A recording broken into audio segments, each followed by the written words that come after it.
고마우신 주님 감사합니다. 이렇게 혼란하고 혼탁스러운 세상 가운데서 하나님께서 우리를 빛의 자녀로 또 하나님의 자녀로 천국에 대한 소망을 가지고 살아갈 수 있도록 은혜 베풀어 주신 것 진심으로 감사드립니다. 주님 앞에 결코 내세울 것이 없었던 그런 부천한 그런 저희들에게 주시는 능력 가지고 복음을 위해 살고 교회를 위해 살고 하나님을 섬기며 살아올 수 있도록 은혜 베풀어 주셨습니다. 이제까지도 함께 하셨던 것처럼 남은 생에도 온전히 주님께만 의지하오니 주님 선하신 뜻대로 우리를 통해 이루고자 하시는 것들 유감없이 이루실 수 있도록 늘 준비하여 깨어있는 우리 형제자매님들이 될 수 있도록 도와주시고 그 힘을 위해서 또 주님께서 공급해 주시고 또 은혜 베풀어 주시기 원합니다. 짧은 2박 3일 짧은 시간 동안에 주님께서 우리 각자의 마음속에 풍성하신 하나님의 것으로 채워주시는 그런 귀한 시간으로 인도해 주시기 원합니다. 시종을 주 성령님께만 온전히 의지하면서 우리를 사랑하시는 예수님 이름으로 기도드렸습니다. 아멘. 우리 로마서 13장 12절 말씀 찾아보시겠습니다. 로마서 13장 12절입니다.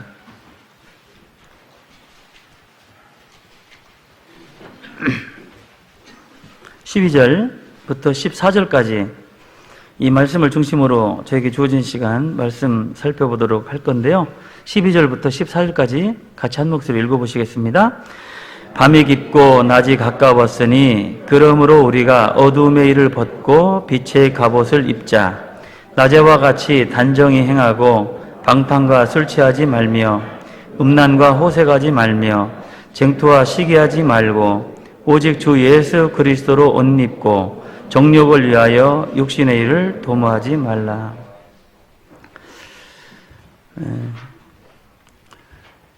그 어느 시대보다도 우리 시대는 주님을 맞이하기에 임박한 그런 시대를 살고 있다.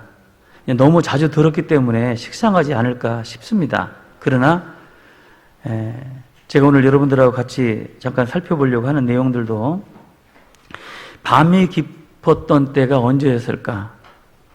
그리고 이제 성경 속에서 좀 찾아보고요.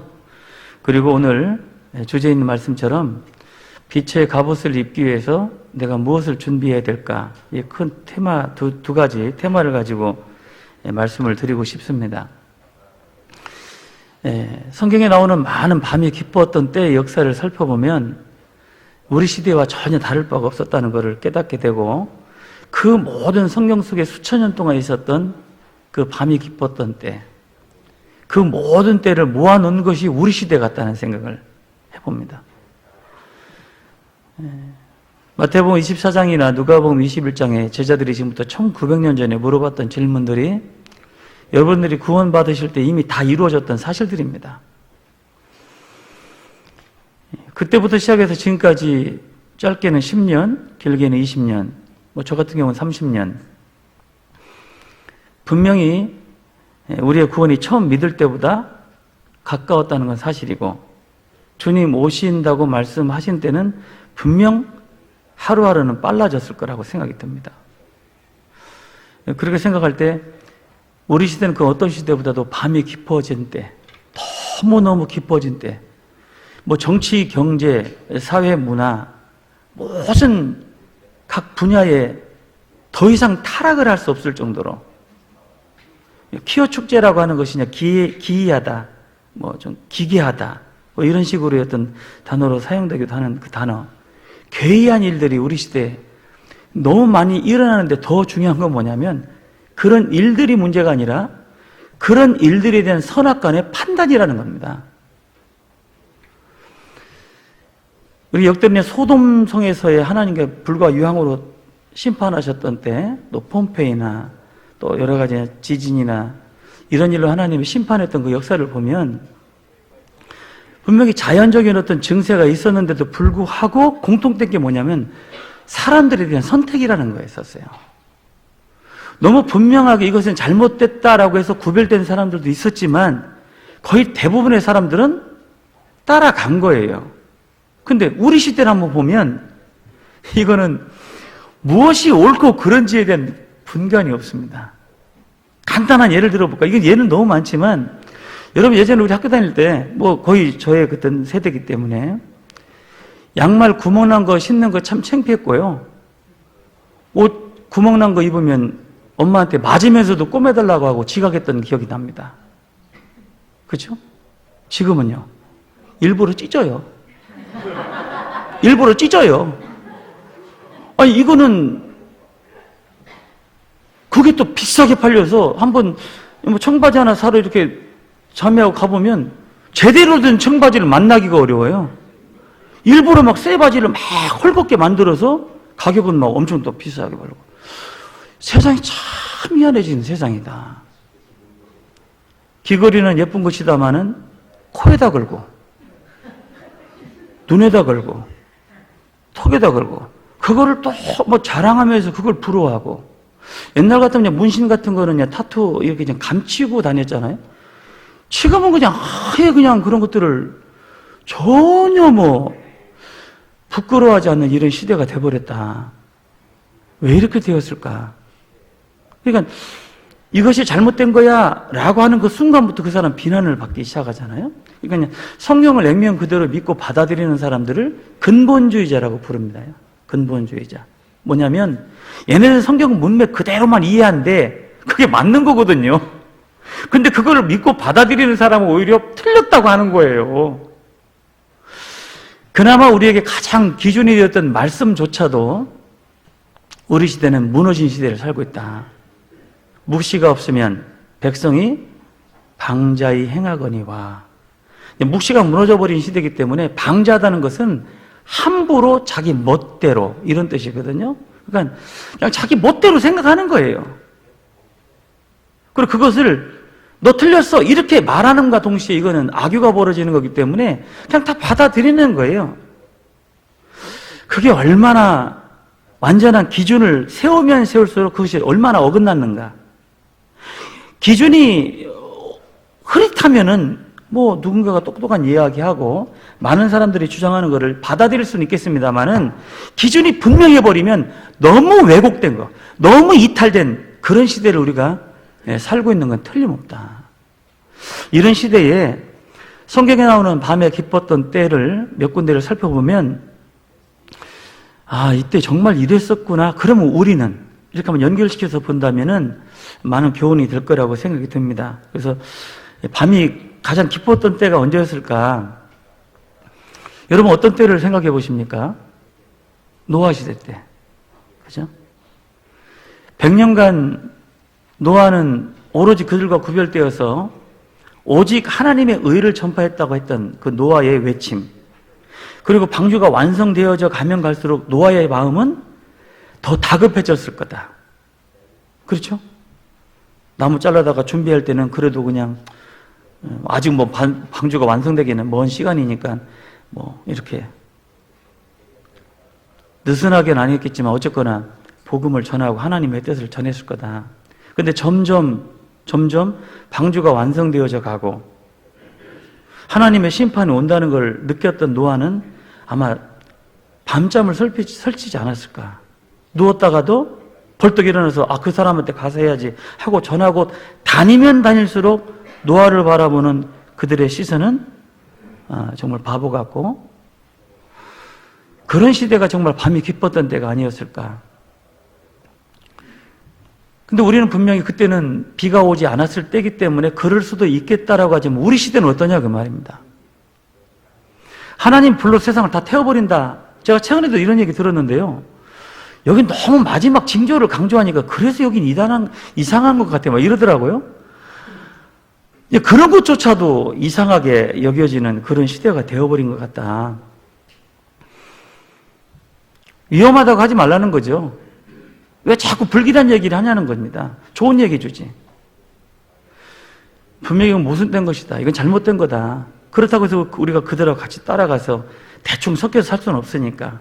분명 우리는 우리의 길을 가야 될 건데 노아는 그렇게 외쳤는데도 불구하고 한 사람도 안 들어갔다. 그럴 수가 있을까? 그럴 수 있어요. 왜? 비를 보지 않았으니까. 비가 뭔지를 몰랐으니까. 그런데 우리 시대는 어떠냐 그 말이에요. 하나님 불사르기를 예비해서 이 땅을 완전히 회멸이 멸망시킬 거다.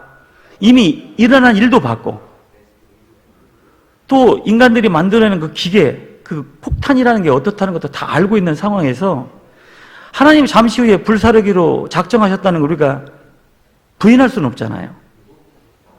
과연 그럴 때 우리는 그걸 믿고 있는 사람들의 삶의 모습이 과연 노아의 심정일까를 한번 생각해 보고 싶은 겁니다.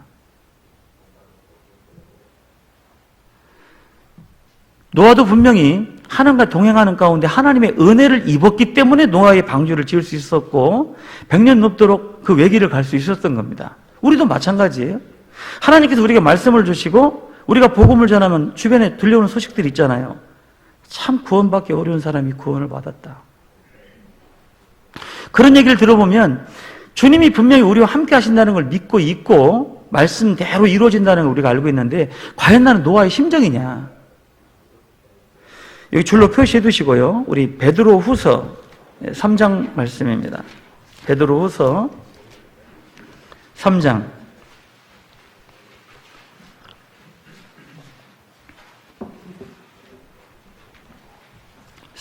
6절. 이로 말미암아 그때 세상은 물의 넘침으로 멸망하였으되 이제 하늘과 땅은 그 동일한 말씀으로 불사르기 위하여 간수하신 바 되어 경건치 않은 사람들의 심판과 멸망의 날까지 보존하여 두신 것이라. 그러면 7절에 이제 하늘과 땅은 그 동일한 말씀으로 불사른다. 이 이제가 어느 시대냐 그 말이에요. 이제 우리 시대라는 거는 다 인정을 해요. 이제 우리 시대는 하늘과 땅은 그 동일한 물의 넘침으로 하나님이 심판하셨던 동일한 말씀으로 불사르실 거다. 어쨌건 코로나 바이러스 때문에 중국이라는 나라가 초점을 받고 매스컴에 하루 몇 수십 번씩 회자가 되었습니다. 그러다 보니까 중국에 대한 여러 가지 불길한 이야기도 하면서 최근에 계속 나오는 정보 중에 하나가 벙커예요. 벙커. 아시죠? 이미 지금 베이징 수도라고 하는 곳에서 20km 떨어져 있는 곳에 천연 암석으로 되어 있는 두께가 1km입니다. 천연 요새 100만 명이 몇 년을 먹고 살 수 있는 모든 것이 갖춰져 있는 천연 요새인데 거기다가 계속 엄청난 눈을 퍼부어가지고요 핵전쟁이 나도 그 100만 명이라는 사람들이 먹고 마실 수 있는 그 식수 이런 것들을 다 필터링 해가지고 얼마든지 살 수 있는 그런 벙커가 실제로 다 지금 공개가 되고 있는데 더 문제는 그런 곳이 중국에 한두 군데가 아니라는 이야기예요. 참 우리가 이제 어찌 보면 영화 속에 나오는 어떤 재난에 대한 영화에 그런 것이 현실로 나타날 거다. 특별히 택함 받은 몇몇의 VVIP들만 다 벙커로 들어가고 나머지는 문 열어달라고 아무리 두들겨도 벙커 문 두께가 10m입니다. 10m. 이건 뭐로 뚫어도 뚫어지지 않는 곳에 바깥에서 아우성 치는 소리를 들어도 문 딱 걸어 잠그고 자기들끼리만 아마 살겠다라고 하는 그런 일들이 지금 실제로 중국뿐이 아니고요. 전 세계적으로 공통적으로 나타나는 겁니다. 과연 우리는 이런 걸 다 지켜보고 있으면서 나야 당연히 방주에 들어간 사람으로서 주님 부르시면 갈 거라고 생각을 하고 있고 그렇다면 남겨져 있는 사람들은 어떻게 했냐는 겁니다. 분명히 영화보다 더 비참한 현실이 보여줄 겁니다. 저는 이번에 그 우한 바이러스로 인해서요 앞으로 적그리스도가 등장했을 때 동네에서 이렇게 했구나라는 걸 장면을 보고 제가 정말 충격을 받았어요. 중국의 어떤 조용한 시골 마을인데 수백 년, 수천 년 이어졌던 그 동네 그 유지 참 관계가 좋았던 사람들이요 곡괭이, 강목, 낫 이걸 들고 어떤 집을 막 테러를 하는 거예요. 경찰이 와서 지키는데 이유인즉슨 이 사람이 우한이라고 하는 지역에 갔다가 왔는데 거길 갔다 왔다는 얘기를 안 한 거예요. 그랬더니 저 사람이 우한에서 왔다 누가 그러니까 동네 사람들이 그렇게 어저께까지 그렇게 친하게 형님, 동생, 언니, 오빠 했던 그 관계가 원수로 바뀌어져 버려가지고 곡괭이하고 낫을 들고 나오라고 하는 거예요. 때려 죽이려고. 제가 딱 보면서요, 앞으로 바코드를 안 받으면 이렇게 되겠다. 그래서 저만 예민한 것인지 모르겠습니다만은 하나님이 더 이상 무엇을 어떻게 보여주시겠냐라고 생각을 할 때 노아 시대는 분명히 밤이 깊었던 데는 틀림없어요. 그렇다면 우리 시대는 뭐냐는 거예요. 노아 시대보다 분명 더하면 더하지 덜하지는 않을 것이다. 누가복음 21장 찾아보시겠습니다. 누가복음 21장 2주 전에 우리가 수요 말씀 때 우리 목사님께서 또 찾으셨던 말씀인데요. 누가복음 21장 10절입니다. 10절, 11절 같이 읽겠습니다. 또 이르시되 민족이 민족을, 나라가 나라를 대적하여 큰 지진과 기근과 온역이 있겠고 또 무서운 일과 하늘로서 큰 징조들이 있으리라. 여기 보면 저도 이 말씀을 묵상하면서 사실은 좀 제 믿음의 분량대로 깨달은 것이 뭐냐면, 또 이르시되 민족이 민족을, 나라가 나라를 대적하여 일어난다는 것을 저는 사상이나 어떤 종교전쟁이나 어떤 무역전쟁이나 그런 걸로 알았는데 지금 보면은 이게 전염병 바이러스 전쟁입니다. 지금 민족이 민족을 대적하고 일어나는 거예요, 지금. 이야, 정말 심각하구나. 지금 뭐 한국이나 중국에서 온 사람들은 일단은 격리예요. 응? 뭐 맨하탄에서도 그 아시안이 마스크 안 했다가 흑인한테 테러도 당하고 있잖아요. 그러니까 아시안 하면 일단 바이러스라고 해서 강조했던 나라가 이탈리아인데, 이탈리아가 지금 중국보다 지금 더 많은 바이러스 환자가 생겨서 190명? 아마 200명 가까이 사망자가 생겼고요. 그 이탈리아를 중심으로 지금 유럽 전체로 지금 영국, 프랑스, 독일, 스위스, 네덜란드까지 다 번졌다는 거 아시죠? 지금 아프리카까지 지금. 이게 왜 이런 일들이 벌어질까? 그러니까 보니까 결국은 나라가 민족이 민족을 대적하게 일어나는 일들이 꼭 무기로 뭐 싸우는 이런 전쟁만이 아니라, 야, 이렇게도 풀어지겠구나. 처처에 큰 지진이라는 건 말할 것도 없고요. 기근, 온역, 이게 전염병인데 또 무서운 일과 하늘로서 큰 징조들이 있을 거다. 이런 것들을 우리가 지금 다 보고 있다는 거잖아요. 24절. 24절부터 27절까지 같이 읽어보시겠습니다. 저희가 칼날에 죽임을 당하며 모든 이방에 사로잡혀 가겠고 예루살렘은 이방인의 때가 차기까지 이방인들에게 밟히리라. 1월 성신에는 징조가 있겠고 땅에서는 민족들이 바다와 파도의 우는 소리를 인하여 혼란한 중에 곤고하리라. 사람들이 세상에 임할 일을 생각하고 무서워함으로 기절하리니 이는 하늘의 권능들이 흔들리겠습니다. 그때에 사람들이 인자가 구름을 타고 능력과 큰 영광으로 오는 것을 보일 거다. 예루살렘은 이방인의 때가 차기까지 이방인들에게 밟힐 건데 지금 트럼프와 네타냐후 지금 중동에 잠정적인 평화협정을 지금 사인을 하려고 있는 거죠. 아마 트럼프는 우리가 예상하지 못한 많은 일들을 할 거라고 생각이 듭니다. 왜냐하면 실제로 텔아비브에 있었던 미국의 대사관을 예루살렘으로 옮긴, 역대 모든 대통령들이 공약은 했지만 실천에 옮긴 사람은 없었습니다. 이건 엄청난 부담감을 가져야 되는 일이고, 심지어는 예루살렘은 어떤 특정한 나라의 수도가 될 수가 없다. 그죠? 종교의 성지니까. 그런 예루살렘을 이 미국이란 나라의 대사관을 옮겨놓겠다. 공약을 한 대로 옮겨놔 버렸습니다. 그러나 예상한 대로 어떤 종교적인 분쟁은 일어나지 않았다. 앞으로 더 큰 일들이 벌어질 건데, 이것이 바로 이방인의 때가 차기까지 이방인들에게 밟히는데, 이것이 회복이 되는 때가 오늘이라도 될 수 있다는 겁니다. 그럼 이방인 때가 차기까지라고 했으니까 오늘이라도 예루살렘의 평화협정이 맺어져 가지고 만약 사인을 한다거나 만약 7년 뭐 잠정적인 평화협정을 맺는다면, 글쎄요, 우리는 임원 수련을 끝내지 못하고 아마 하나님 앞에 갈 수도 있겠죠. 그런 시대에 살고 있다. 25절. 1월 성신에는 징조가 있겠고 땅에서는 민족들이 바다와 파도에 우는 소리 나여 혼란한 중에 권고하리라. 사람들이 세상에 임할 일을 생각하고 무수함으로 기절하고 있어요, 지금. 이렇게 현실적으로 노아 시대 때는 비가 오지 않았을 때이기 때문에 노아와 7 식구는 예비할 수 있었죠. 다른 사람은 다 무관심할 수도 있었겠습니다만은 우리 시대는요, 지금 다 보고 있는데 과연 나는 노아의 심정이냐 그 말이에요. 혹시 방주가 완성되는 걸 쳐다보고 있는 관망자의 마음은 아닌가? 저도 이제 구원받은 지 30년 좀 되었지만요, 이 구원받은 지 오래된 분들의 이 문제라면 문제고 약점이라면 약점일 건데 조금 만연됐다라는 거 아닐까 싶어요. 무감각한 거. 오히려 구원과 간증을 하거나 사는 거 보면 최근에 구원받은 사람이 훨씬 더 뜨겁게 살죠.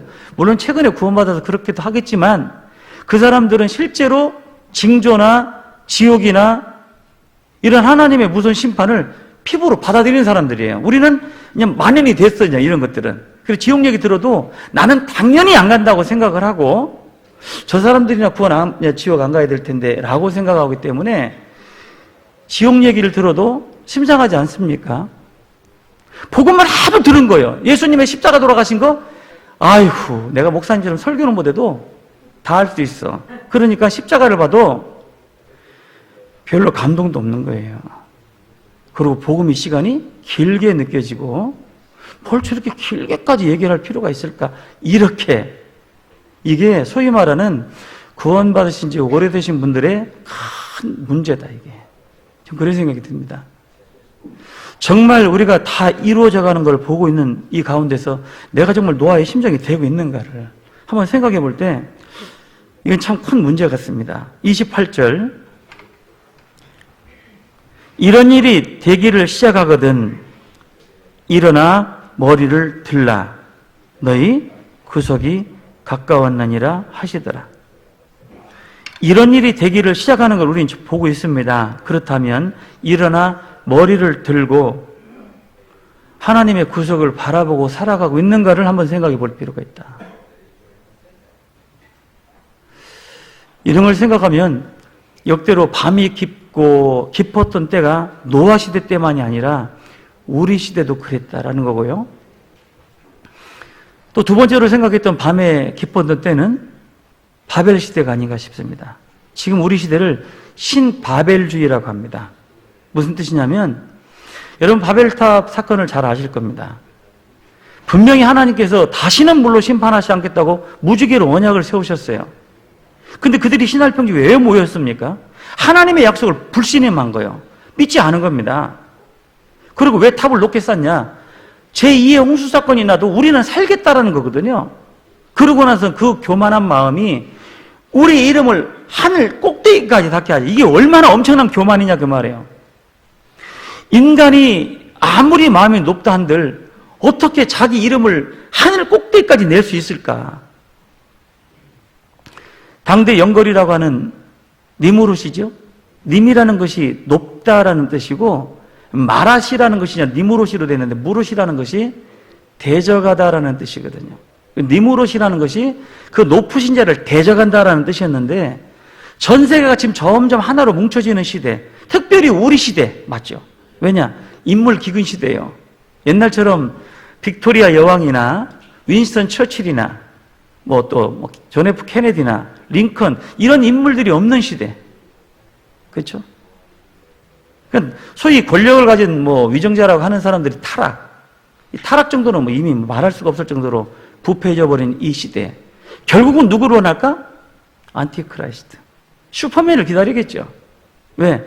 어떤 나라든지 자기 나라 대통령에 대해서 지금 완전히 이거는 위아래가 없어져 버린 시대니까. 그렇죠? 대통령 아주 쌍스러운 욕 다 해버리고 어린이들까지도 대통령을 욕하는 이런 질서가 다 깨져버린 시대.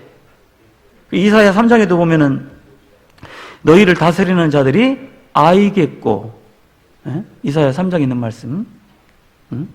적자들이 너희를 다스릴 것이며 부녀자들이 너희를 통치할 것이고 미천한 자가 존귀하라 인 자를 함부로 대하는 거예요. 위기 질서가 다 깨져버리는 겁니다. 결국은 슈퍼맨이 등장할 수밖에 없는 이런 시대가 만들어지고 있는 것을 바벨탑 사건을 통해서 우리에게 교훈해주고 있다. 그렇다면 바벨탑주의, 신바벨론 사상이 무엇일까? 결국 극단적인 자기중심적이에요. 극단적인 이기주의. 이거 뭐 하나님이건 뭐 없고 그냥 오로지 자기중심적인 그 대표적인 나라가 저는 미국이라고 생각이 듭니다. 이미 기독교 위에 세워진 나라라고 하지만 이미 미국은 성경을 적대시하는 나라이기 때문에 각별히 하여튼 뭐 자기 사람 중심의 이 세상이 되었다는 것, 이것이 마지막 때의 큰 증제다. 우리 디모데후서 3장 말씀도 찾아보십니다.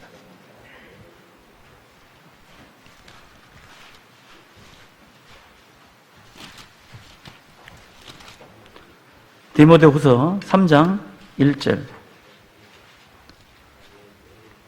내가 이것을 알라. 말세에 고통하는 때가 이르리니 사람들은 자기를 사랑하며 돈을 사랑하며 자긍하며 교만하며 회방하며 부모를 거역하며 감사치 아니하며 거룩하지 아니하며 무정하고 원통함을 풀지 아니하며 참수하며 절제하지 못하며 싸나우며 선한 것을 좋아 아니하며 배반하여 팔며 조급하며 자고하며 쾌락을 사랑하기를 하나님 사랑하는 것보다 더하며 5절을 같이 읽겠습니다.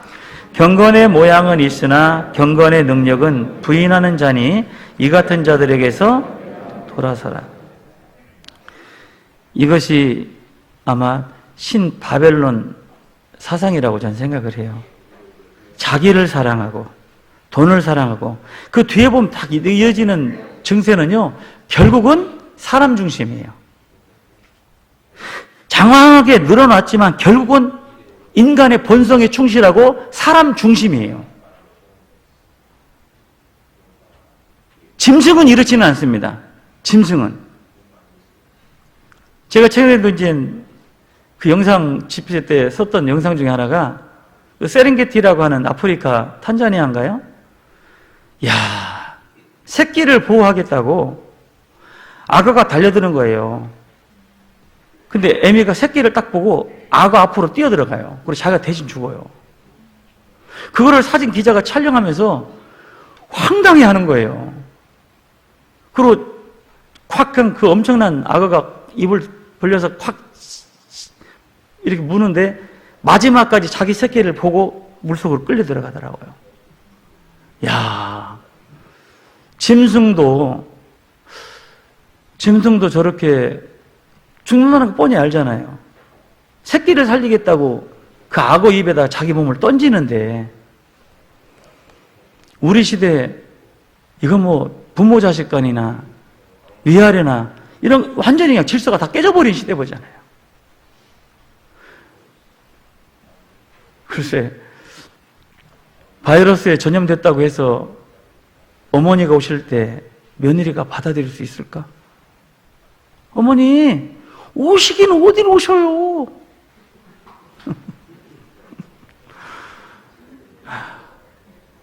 오래간만에 몇 년 만에 만나야 될 가족끼리 감염 됐냐 안 됐냐를 물어보고, 이게 지금 너무 정말 살벌한 시대로 우리도 모르는 사이에 공통적으로 받아들여지고 당연한 거지만 이건 굉장히 이기적인 그런 세상으로 지금 치닫고 있구나. 이게 말로만이 아니라 실제로 우리 시대 이런 일들이 벌어지고 있구나. 이런 걸 생각해 볼 때 그 어떤 때보다도 우리 시대 신바벨 사상이다라고 생각이 들고요. 또 한 사례가 애굽이라는 나라가 거의 망해져 가는데도 불구하고 끝까지 자기 생각을 고집했던 그 바로왕, 그 때가 아닐까 싶습니다. 그 어떤 나라도 경험해 보지 못한 하나님의 능력을 이 이집트라는 나라는 다 경험했어요. 10가지 재앙뿐만 아니라 홍해바다가 갈라지는 엄청난 기적을 자기 눈으로 다 봤는데도 불구하고 끝까지 들어가는 그 애굽의 바로 시대. 정말 밤이 깊어도 너무 깊었던 때, 죄가 있는 곳에 하나님의 은혜가 더욱 넘쳤더라라는 말씀처럼 그 그 애굽이란 나라가 얼마나 이스라엘 민족을 탄압을 했고 핍박을 했고 급기야는 하나님이 80년이라는 시간을 계속 기다리시다가 이스라엘 민족을 끄집어내는 그 출애굽 사건을 통해서 이스라엘 민족이 그렇게 나가겠다고 하는데도 끝까지 그 나라가 거의 망해져 가는 걸 보고도 이 바로왕은 뉘우치질 않지 않습니까? 그때 몇 번째 재앙 때 신하들이 와가지고 애굽이 망했습니다. 왜 당신은 모르십니까? 라고 했던 때 어떤 재앙이죠? 혹시 아세요? 네? 우리 출애굽기 10장을 한번 찾아보십시다. 출애굽기 10장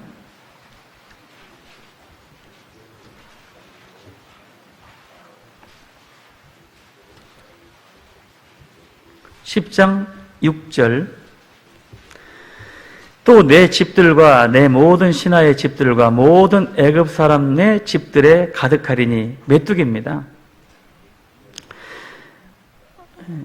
이는 내 아비와 내 조상이 세상에 있어 오므로 오늘까지 보지 못하였던 것이리라 하셨다 하고 돌이켜 바로에게 나오니 바로의 신하들이 그에게 고하되 어느 때까지 이 사람이 우리의 함정이 되리까 그 사람들을 보내어 그 하나님 여호와를 섬기게 하소서. 같이 읽어봅니다. 왕은 애굽이 망한 줄을 알지 못하시나이까 하고 메뚜기 재앙까지 정말 감당 못할 엄청난 재앙을 경험했고 이제 애굽이 망했습니다. 누구만 모르냐? 바로만 모르는 거예요. 애굽이 망한 줄을 아직도 모르십니까? 니무롯이나 이 바로왕이나 이 잘못된 위정자를 만난 그 백성들이 고생을 하는 거잖아요. 결국은 이 정도로 망해서도 회개하지 못하고 끝까지 고집하다가 자기의 장자까지 다 죽고 그래도 무고한 병사들을 이끌고 끝까지 쫓아가잖아요. 어떤 분들이 그런 걸 비유를 했는데 영광스러운 바보들이라고 표현을 했더라고요. 영광스러운 바보들. 니무롯도 이 바로도 영광스러운 얼마나 능력을 받았어요.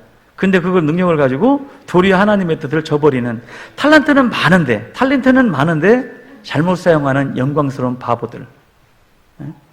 결국은 병사들뿐만 아니라 자기도 공회바다에 다 묻혀서 심판받는 이런 시대가 참으로 밤이 기뻤던. 근데 한번 생각해 보세요. 지금 이 전 세계가 망해져 가고 있는 것 같이 느끼지 않으십니까? 이 세상이 거의 지금 망해져 가고 있는 시대다. 아마 경제에는 곤두박질 칠 겁니다. 아마 회복하기 어려울 겁니다. 그래서 사람들은 점점 잔인해질 거고 냉철해질 거고 아마 인정 사정이 없어질 때겠죠. 지금 이 전 세계가 한 나라에 국한된 게 아니라 전 세계가 망해져 가고 있는 시대를 알지 못하시나이까. 우리는 알아야 될 거고 그 어느 때보다도 우리 시대에 알아야 될 거라고 생각이 듭니다. 로마서 13장 11절 가보시겠습니다. 로마서 13장 11절 같이 읽습니다. 또한 너희가 이 시기를 알거니와 자다가 깰 때가 벌써 되었으니 이는 이제 우리의 구원이 처음 믿을 때보다 가까웠음이니라. 분명합니다. 우리가 처음 구원받았을 때보다는 분명히 가까워졌어요. 그러니 이 시기를 알거니와 자다가 깰 때가 되었다. 그렇다면 아직도 깨어있지 못하다면 정말 이거는 역대로 밤이 깊었던 그런 때보다 더 심각한 병을 앓고 있는 것이다. 그러다가 신약에 예수님이 오실 수밖에 없었던 때, 그때가 진짜 밤이 깊었던 때가 아니겠습니까? 마태복음 4장입니다. 마태복음 4장 15절.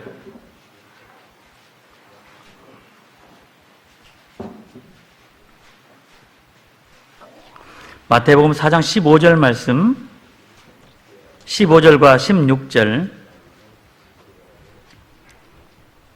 같이 읽겠습니다. 스불론 땅과 납달리 땅과 요단강 저편 해변길과 이방의 갈릴리여, 흑암에 앉은 백성이 큰 빛을 보았고 사망의 땅과 그늘에 앉은 자들에게 빛이 비추었도다 하였느니라. 예수님이 오실 수밖에 없었던 이 당시의 상황이죠. 흑암에 앉은 백성, 사망의 땅과 그늘에 앉은 자들, 그들에게 하나님은 독생자를 보내주셨습니다.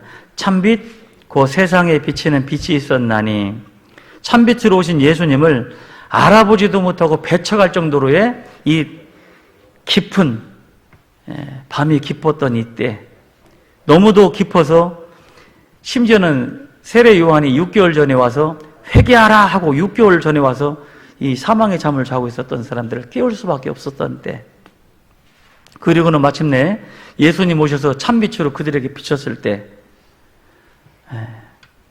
그 빛을 받은 사람도 있지만 소위 말하는 유대 종교인들은 고의적으로 세례 요한의 침례를 거부했다고 되어 있습니다.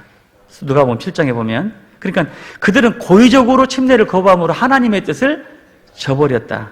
우리 시대 이 종교인들의 타락이라고 하는 것은 말할 수가 없을 정도로. 최근에 당연히 이 바이러스 때문에 신천지라고 하는 이 말도 안 되는 이단 집단이 신도가 몇 명인지 아시죠? 30만 명입니다. 30만 명. 목사님들이 이런 잘못된 메시지를 갖고도 이렇게 미혹이 되는데, 우리 이렇게 확실한 복음을 가지고도 이렇게 전도가 어려울까? 모르고 진짜니까 이제 뭐 어쩔 수 없죠. 우리 이제 호랑이나 사자 새끼들 낳는 거니까. 어쨌건 이런 잘못된 것들을 가지고 미혹을 해서 뭐 3개월만 교육을 받으면 세뇌가 된답니다. 3개월이 동안 그 신분을 가리고 막 가르쳤다가 우리가 신천지인데 그래도 못 끊는데요. 이미 3개월 동안에 브레인와시가 된 거예요, 이게. 그리고는 이제 그 신세 망칠 걸 한탄하는 부모님들이 우는데 그 부모님을 보고 이 신천지 자식들이 우는 거예요, 같이. 이런 기괴한 일들이 지금 우리 눈앞에 실제로 펼쳐지고 있는 이런 때에 정말 예수님 당시로부터 시작해서 지금 우리 시대가 얼마나 밤이 깊었던 때인가. 그렇다면 예수님은 오셔서 실패하신 분이 아닙니다. 그분이 자기의 한 알의 밀이 땅에 떨어져 자기를 태워서 불을 붙였던 것처럼, 그 어둠의 시대를 불을 비췄던 것처럼 이 시대에 이 동부 지역에 각 지교에서 내 몸에 불을 붙이고 바이러스를 태워버려서 주변을 밝혀야 될 사람이 누구냐는 겁니다.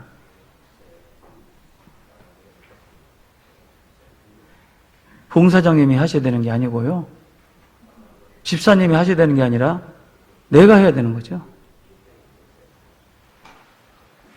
예수님은 지금도 우리에게 한 가지 소원밖에 없으실 거라고 생각이 들어요. 내가 너희에게 본을 보인 것처럼 너희도 서로 사랑하라. 사랑하는 그 빛이 세상에 비춰지기를 원하시는 하나님의 마음이라고 볼 때, 내가 어떻게 하든지 이렇게는 살지 말고 더 이상은 이제 주님의 피를 발라가지고 아예 그냥 세상에 나가서 태워버려서 내 자신이 죽어버리든 태워지든 언젠가는 태워지지 않습니까? 좀 앞으로 땡겨서 태워지는 것이라면 어차피 저렇게 비참하게 태워지느니 복음을 위해 태워버리다가 하나님 앞에 가는 것이 최고의 영광이 아닐까라는 생각을 들어보는 겁니다. 그 길이 옳다는 거 알아요, 우리가. 저렇게 하면 안 된다는 것도 알아요. 그렇지 않습니까? 우리가 말씀을 몰라서 잘못 사는 게 아니라고요. 알아요.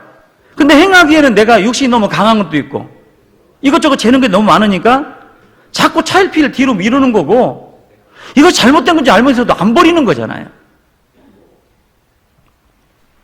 그러나 감사하게도 우리 동부 지역이 어쨌건 여기 계신 분들이 보이지 않는 기도와 헌신이 있었기 때문에 어쨌거나 계속 동부는 연 12%씩 전도가 되고 있고, 각 지교회마다 들리는 얘기는 어쨌거나 전도가 계속 활발하게 이루어지고 있다는 거. 나 때문은 아닐 거예요. 누군가 하늘의 밀이 태워져서 땅에 죽는 누군가를 통해서 아마 일하시지, 내가 이런 마음을 가지고 이렇게 작년하고 똑같은 마음을 가지고 연초에 세웠던 마음이 지금도 헤어져 가지고 다시금 예전으로 돌아가는 나를 통해서는 하나님 일하신다고 생각은 안 들어요. 나 같은 사람이 있으면. 그렇게 생각해 볼 때 누가 희미하게 꺼져가는 거 있으면 같이 들어가서 같이 태워버리면 불은 사는 거니까. 그래서 자꾸 나를 변화시키려고 하고 자꾸 자기하고 싸워서 하나님 슬프신 일 같으면 하지 말자 그러고 자기하고 싸움이 있어야지. 그런 싸움도 없이 그냥 뭐 이렇게 적당히 그럭저럭 살아서는 될 때가 아니라고 저는 생각이 들기 때문에 또 이런 말씀도 드려봅니다. 그래서 분명히 우리가 주님 뜻대로 살고자 하고 밤이 깊고 낮이 가까웠으니라고 하는 것은 분명히 우리 가운데 주님을 위해 살고자 하는 마음이 있다면 하나님이 그 능력을 주신다고 저는 생각을 해요. 그렇지 않습니까? 내가 주님을 위해 좀 사는 것도 내 능력이 아니라는 거 잘 아시잖아요. 결국 주님이 주시는 것 가지고 조금 하는 거예요. 그렇게 볼 때 우리 골로새서 2장을 보시겠습니다. 골로새서 2장 15절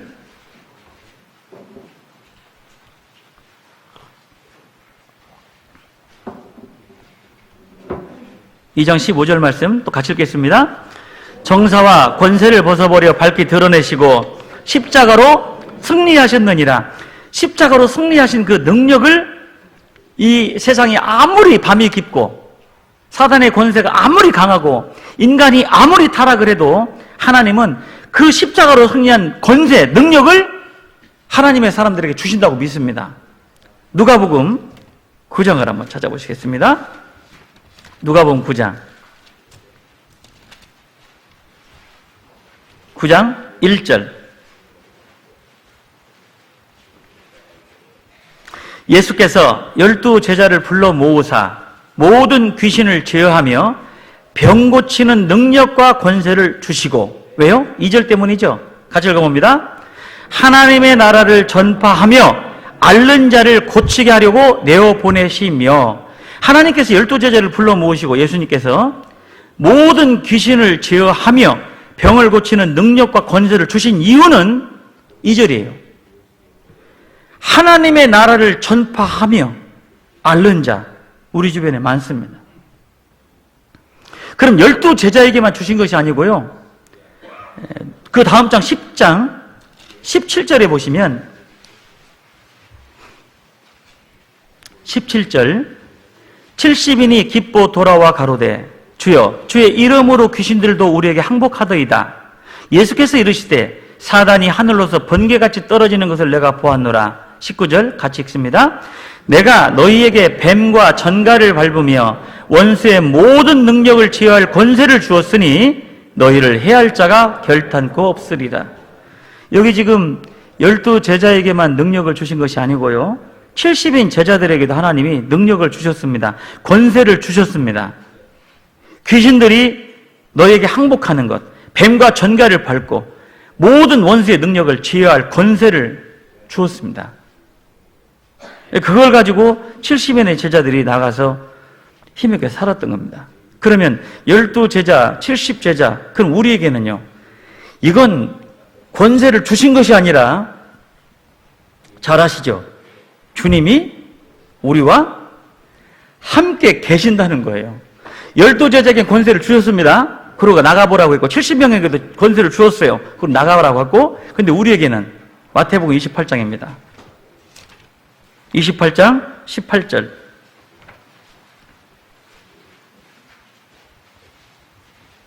28장 18절 20절까지 같이 읽어봅니다. 예수께서 나와 일러 가라사대 하늘과 땅의 모든 권세를 내게 주었으니 그러므로 너희는 가서 모든 족속으로 제자를 삼아 아버지와 아들과 성령의 이름으로 세례를 주고 내가 너희에게 분부한 모든 것을 가르쳐 지키게 하라. 볼지어다 내가 세상 끝날까지 너희와 항상 함께 있으리라 하시니라. 12 제자에게 주신 권세보다, 70명 제자에게 주신 권세보다 지금 우리에게 말씀하신 이것이 제일 큰 거예요. 그 권세의 원천이신 주님이 우리와 함께 하시겠대요.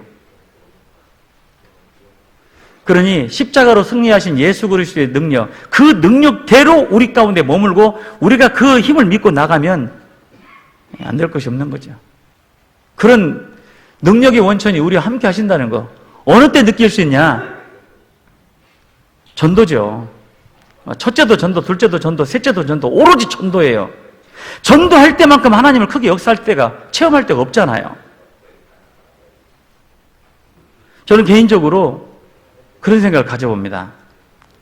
그 어떤 교회보다도 집회가 많은 교회에 있으면서 잘 느끼고 예민하게 느껴지는 것이 있습니다. 진짜 구원받는 사람들이 적어져요. 그러니까 자꾸 그냥 집회 날짜가 딱 잡히고 대집회 날짜가 잡히면 일단은 기도 명단을 최대한 끌어내야 되는 거예요. 저희는 그렇습니다. 그러고 나서 마지막 한 주나 2주 남겨놓고 컨펌 대상을 찾고요.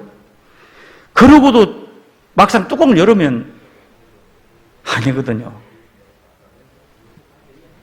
그런 것들을 보면, 그러고도 한 주 동안에 혼신의 힘을 다해서 복음 전하면 반응 참 좋죠.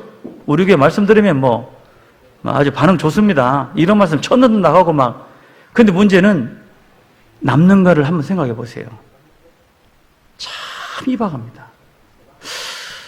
그렇다고 해서 우리가 이제 이런 걸 보고 이거 안 할 수는 없는 건데, 어떻게 예전보다 이렇게 구원받는 사람들이 점점 적어지고, 심지어는 구원받았다고 해도 너무 약해져 가고, 이런 것들을 보면 정말 우리 시대만큼 이게 밤이 깊고 낮이 가까웠던 때가 없을 거다. 그렇다고 볼 때 예전처럼 우리가 복음 전했던 힘보다는 지금 빼빼 힘을 써야지 되지 않겠냐. 근데 행여나도 이제 그 전보다 힘을 더 적게 투자를 한다면 더 점점 더 구원받는 역사는 희미해지고 결국은 촛불은 꺼져가지 않을까. 주님은 변하지 않았는데, 주님의 능력은 우리와 동일한데, 다만 나만 지금 이런 것 아닌가라고 생각을 할 때 감사한 거는, 그래도 우리 안에 그래도 복음을 열심히 살아가는 지체들이 있기 때문에 그들과 더불어 그냥 같이 무덤만 가도 괜찮겠다. 특별히 여기 계신 분들은 임원들이고 각 리더들입니다. 부서에. 그렇다면 어떻게 하든지 교회 가운데 복음이 전해지는 일에 내가 못한다면 할 수 있는 사람들을 멘토가 되어서서 힘을 불어넣어주고 격려해주고 그렇게 몰아가는 것이 우리의 역할이 아닌가. 내가 그렇게 전도할 수 있는 능력이 없다면 할 수 있는 사람들에게 더 할 수 있도록 동기부여를 하고 격려를 해야 될 내가 도리어 걸림이 되지 않을까.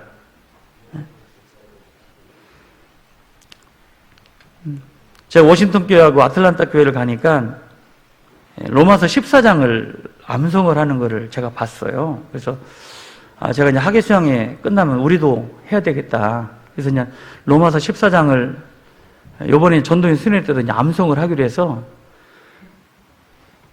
아주 정말 머리가 거의 이렇게 휘어지고 빠질 정도로 암송을 하고 갔는데요. 진짜 놀라운 것은 참 오래간만에 그 한 챕터를 다 암송을 하는데 23절까지 있거든요. 정말 어렵더라고요. 정말 어렵더라고요. 근데 놀라운 것은 목사님들 21분이요. 다 외우셨어요. 이야, 대단하시더만.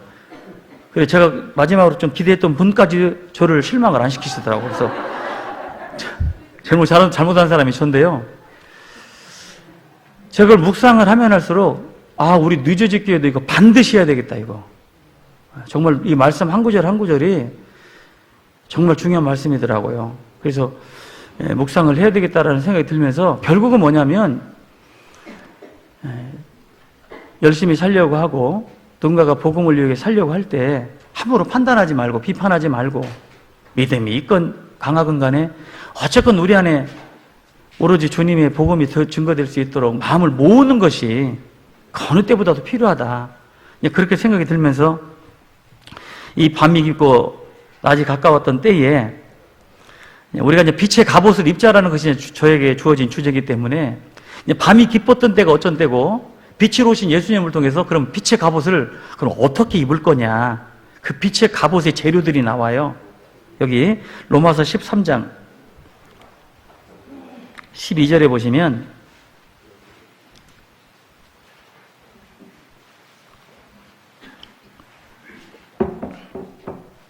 밤이 깊고 낮이 가까웠으니 그러므로 우리가 어둠의 일을 벗고 빛의 갑옷을 입자. 빛의 갑옷을 입자가 이제 저의 주제인데요. 여기 보면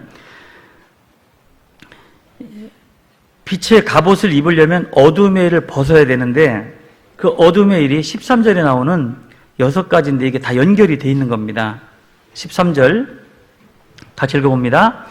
낮에와 같이 단정히 행하고 방탕과 술 취하지 말며 음란과 호색하지 말며 쟁투와 시기하지 말고, 이게 6가지지만 두 개씩 연결이 되었다는 것을 보실 수 있습니다. 방탕과 술 취하지 말면은 연결되어 있고요, 음란과 호색은 연결되어 있고요, 쟁투와 시기는 연결되어 있습니다.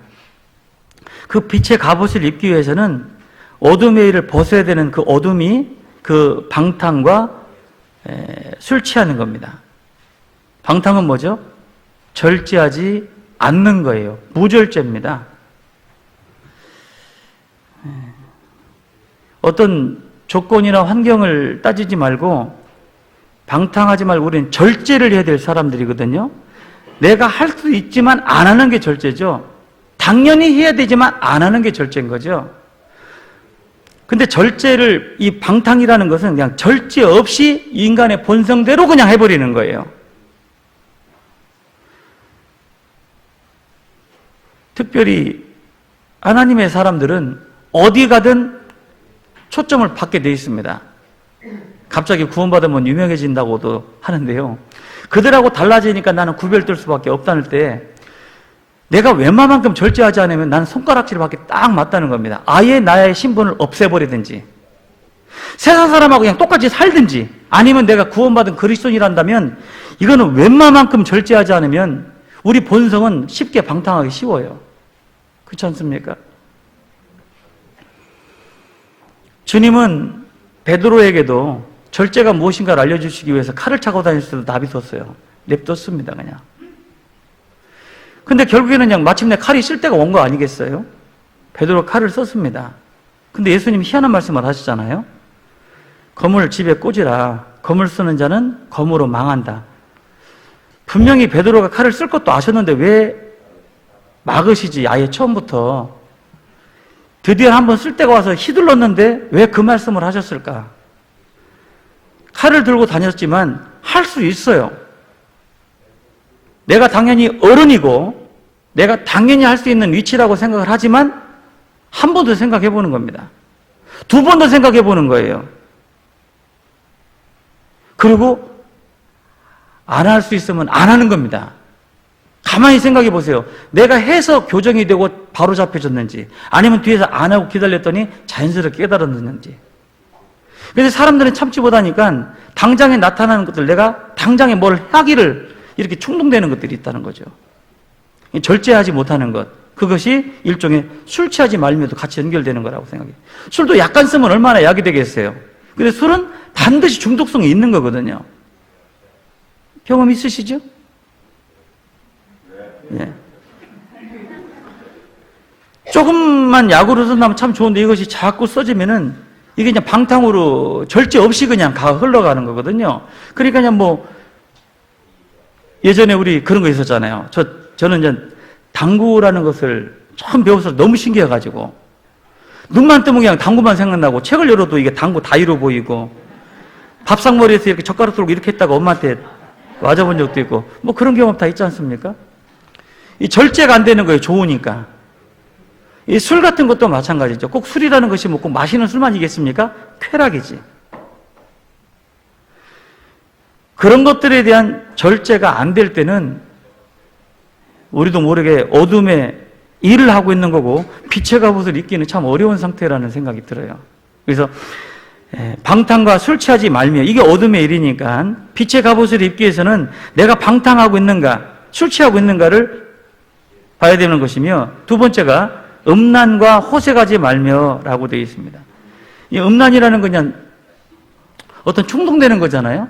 음란한 생각이나 마음으로 갖는 것들. 참 사람에게는 참 쉽지 않은 숙제 같기도 합니다. 그 호색이라는 것도 밝히는 거잖아요.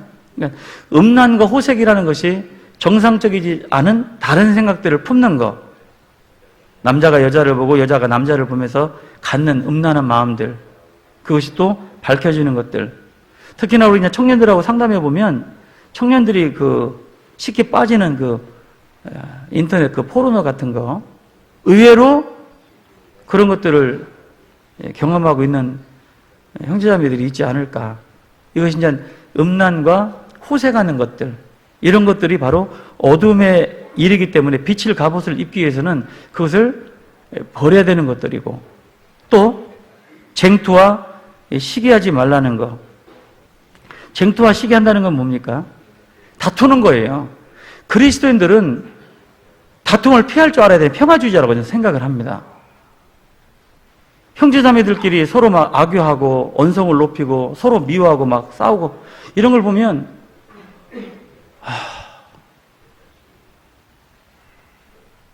그렇죠. 막 미워하는 걸 풀지 않고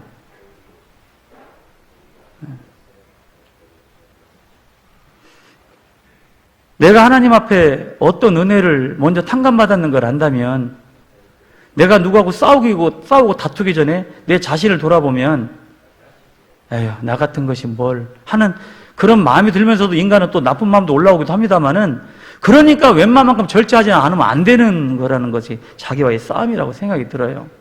그 시기라는 것도 마찬가지죠. 남자들이 시기가 많을까요? 여자들이 많을까요? 네? 앉으시기도 잘 앉으셨어요. 이렇게. 네? 시기하면 여자의 대명사라고 생각할 수 있잖아요. 아닙니다. 남자 시기심 되게 많아요. 맞죠? 아니에요? 에이, 맞아요. 왜냐하면 여자들은요 의외로 의리가 있더라고요. 의리 있어요. 의리하면 남자의 표상일 것도 같은데 여자들이 친하게 지내는 분들 보면 남자들 우정보다 훨씬 뜨겁더라고요. 근데 저는 어떤 근거를 가지고 남자들이 시기심이 많다고 하냐면 예수님을 넘겨준 이유를 빌라도는 알았죠. 마태복음 27장에 보면 예수님을 넘겨준 이유가 뭐라고 되어 있어요? 그들의 시기로 예수를 넘겨준 줄 알미더라 이렇게 되어 있어요. 그들이 누굽니까? 유대 종교인들 남자예요. 은근히 남자들이 시기심이 많습니다.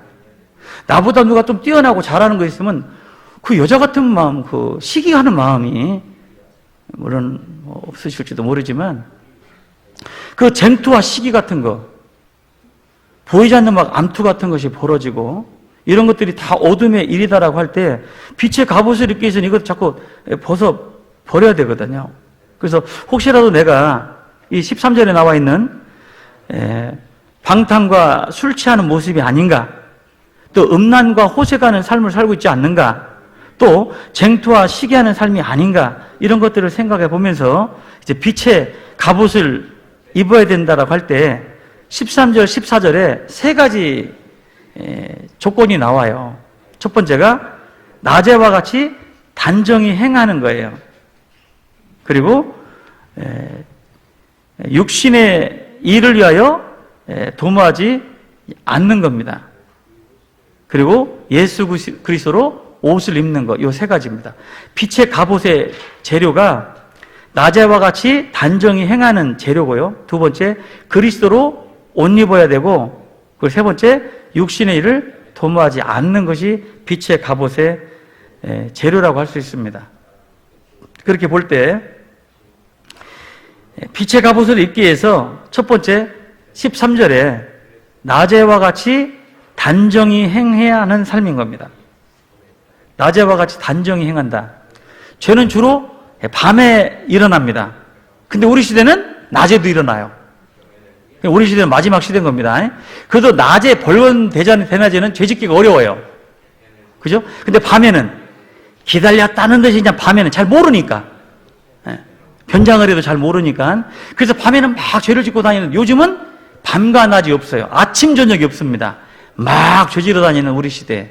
근데 그리스도인은 어디를 가든지 빛의 자녀로 드러날 수밖에 없다.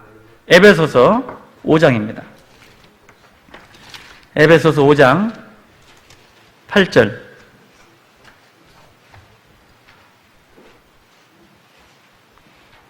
(5장 8절 9절) 우리 같이 읽겠습니다.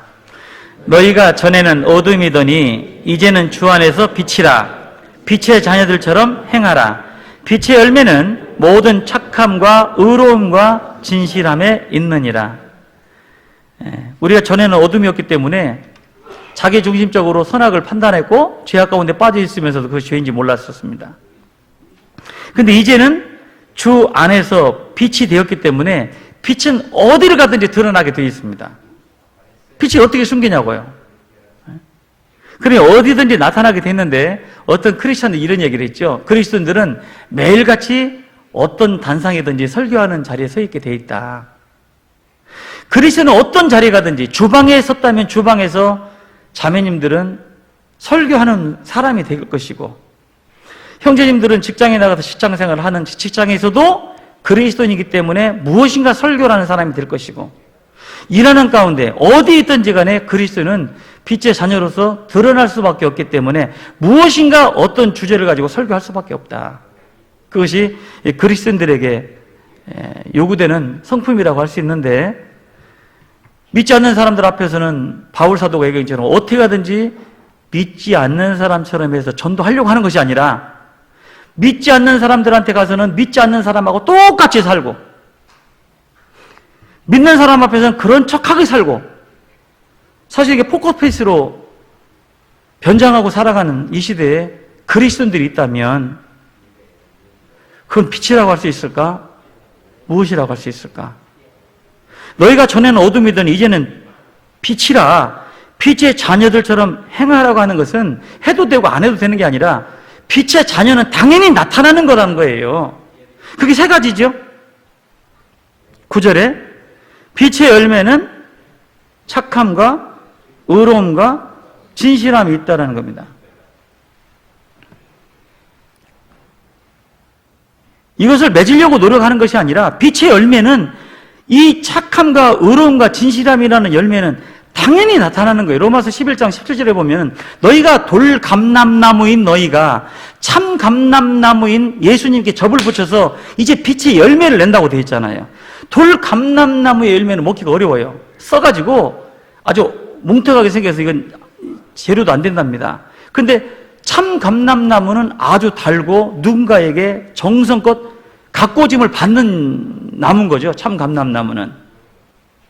그럼 우리는 자연적으로 막 함부로 살았던 돌 감람나무가 오리지널로 예수님의 참 감람나무에 접을 붙였다면 붙여있다는 증거가 뭐냐?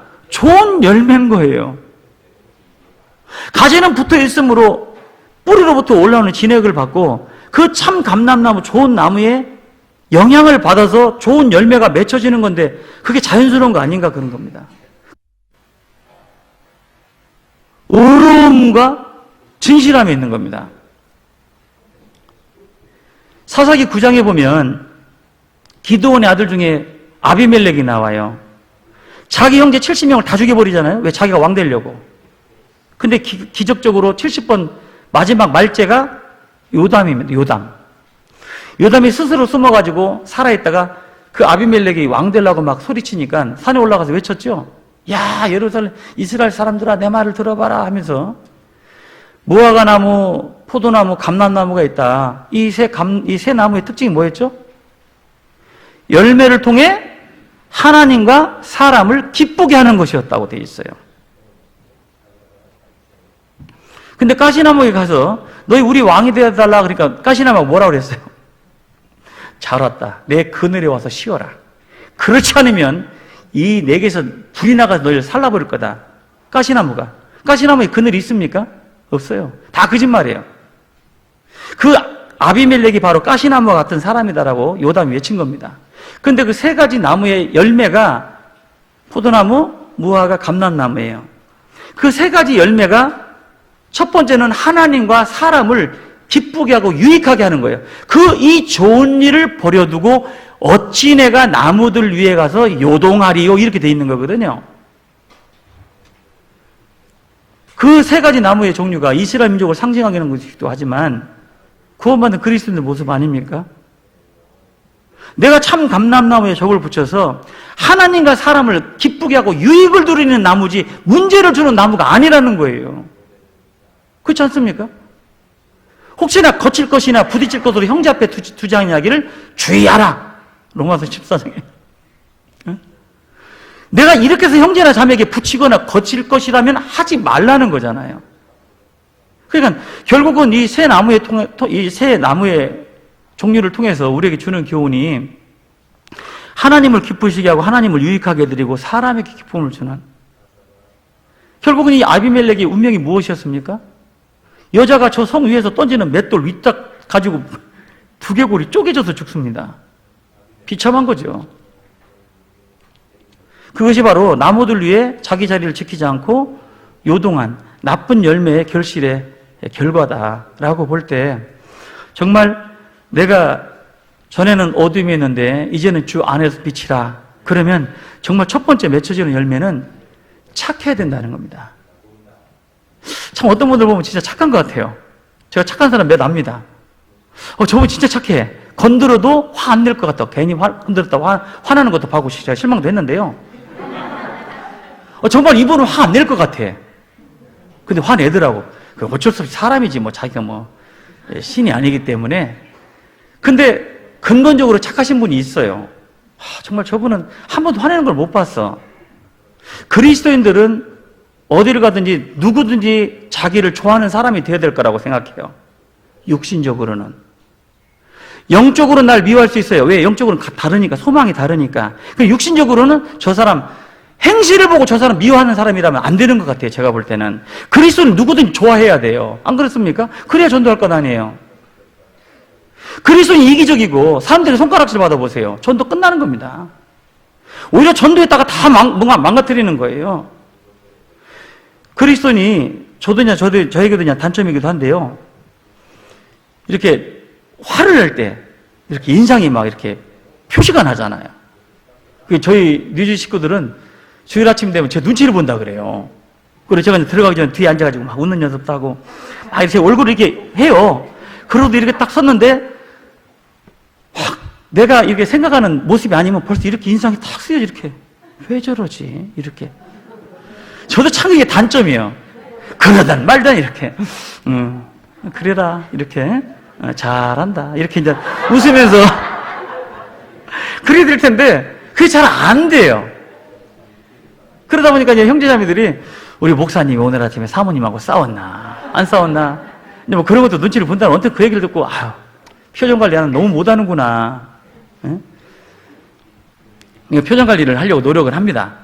근데 일단은 그리스도인들은 착해야 될 것 같아요. 싸우지 마세요. 그리고 함부로 말하지 마시고 이런 말을 해서 저 사람이 들었을 때 상처를 받을까 말까를 생각해 보시고, 왜냐하면 다 받을 만한 믿음이기 때문에 괜찮겠다라고 하지만 그렇지 않은 사람도 많아요. 왜냐? 여러분, 그리스도인들에게 착한 것은 원래 우리는 착하지 않습니다. 나는 착한 사람이 아니에요. 그렇지 않습니까? 그런데 우리 안에 예수님이 좋은 유전인자가 있잖아요. 사도행전 10장 38절에 보면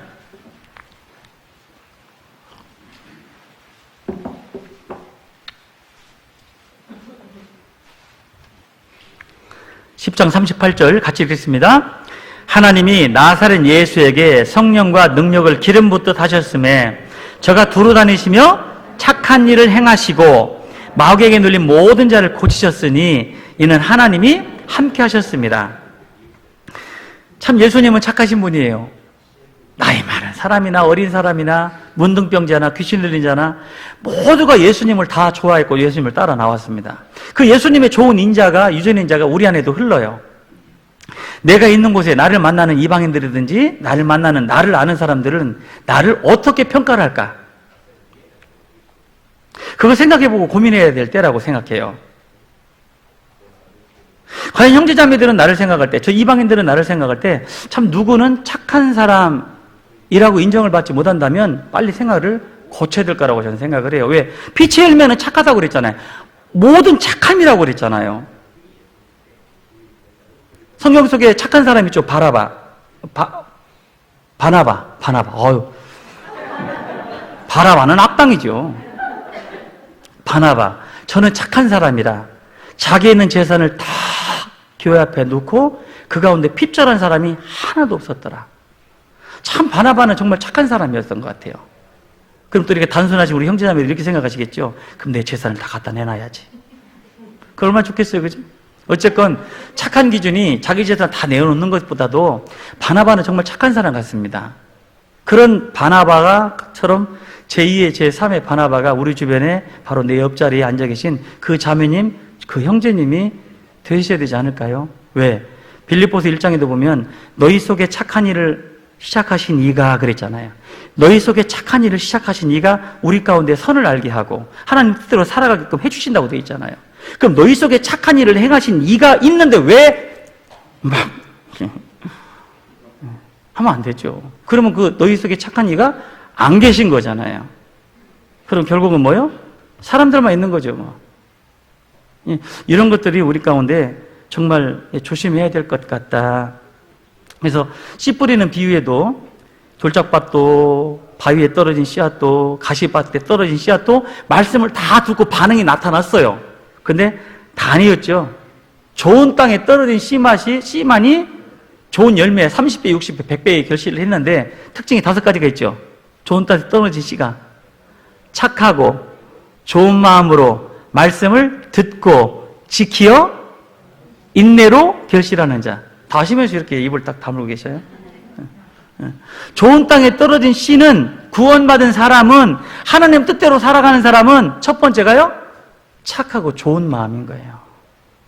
그리스도인이 좋은 마음으로 착한 마음으로 이렇게 대하시는 여러분들이 되셨으면 좋겠습니다. 마태복음 5장에 그것이 빛의 갑옷의 재료라는 것을 생각해 보셔야 되고요. 마태복음 5장 16절 우리가 사는 목적이기도 합니다. 16절 같이 읽습니다.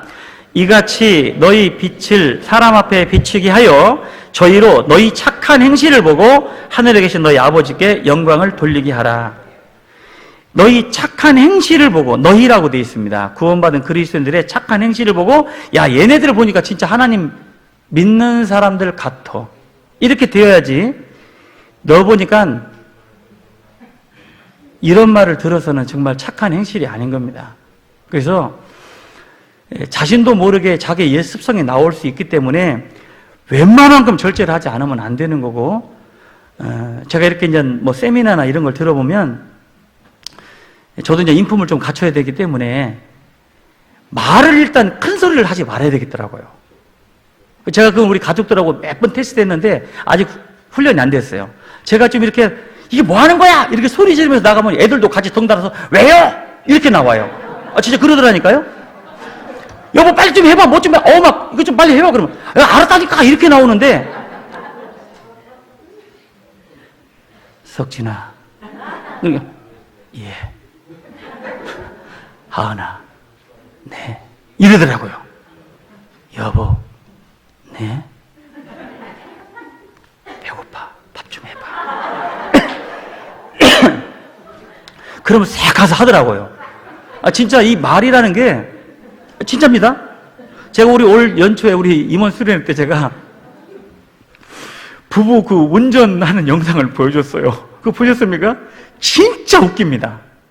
30대 부부가 남편이 아내에게 운전 그 드라이브 알려주는 거, 40대 부부가 하는 거, 50대 부부가 하는데 제가 그거 오고 얼마나 웃었는지 50대 부부가 영락 저하고 똑같이 하더라고요. 말을 막 함부로 하는 거예요. 이게 뭐 하는 거냐고 사고 난다고 하면서 막 잔소리를 하니까 이 부인도 막 같이 막 되들더라고. 근데 이제 실험 카메라에 아내가 부드럽겠냐. 여보, 왜 이렇게 화를 내요?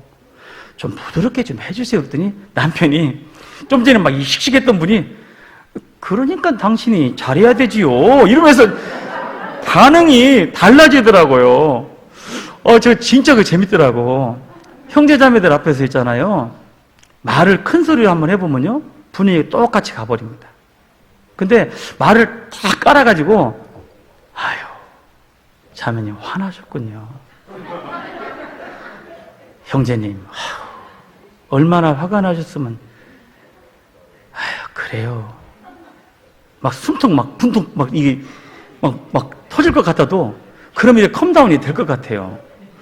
여러분 잘 아시죠? 요한복음 9장에 요한 8장이죠. 간음 중에 잡힌 여자 끌고 와서 예수님 모함하려고 했던 그 장면 때 광분했던 막 사람들이 막 돌멩이 들고 왔잖아요. 그때 예수님이 왜 그래 왜 그래?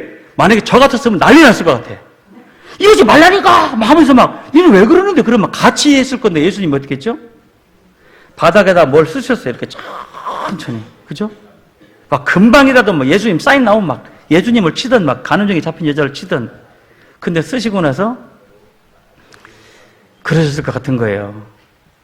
너희 중에. 뭐라고요? 너희 중에. 속 터져 죽겠네. 죄 없는 자가 돌로 쳐라. 그래 자기를 돌아보니까 내가 진짜 죄인이네 하고 다 물러간 거 아니겠어요? 대화를 좀 이렇게 한 템포를 늦추거나 한 음을 좀 이렇게 몇 단계를 낮춰서 부드럽게 이렇게 조용히 이렇게 대화를 하는 연습을 했으면 참 좋겠다. 어떤 분 너무 작게 해서 저는 가는 기가 먹어가지고 잘 안 들려서 답답한 것도 있긴 있습니다. 너무 작게 이야기를 해가지고 답답한 거 있으면 어떻게 하면 같이 가서 이렇게 됐지 뭐 이렇게. 근데 저처럼 이렇게 큰 소리를 이렇게 하이퍼식으로 하면 안 될 것 같아요. 그래서 일단은 말들도 이렇게 착하고 조용하고 차분하게. 그래서 사람들이 볼 때 너희 착한 행실을 보고 야 너희들 진짜 하나님 있는 사람 다르다 이런 판단을 받을 때 전도도 될 것 아니겠는가. 우리 고린도 후서 9장도 찾아보시겠습니다. 고린도 후서 9장 8절.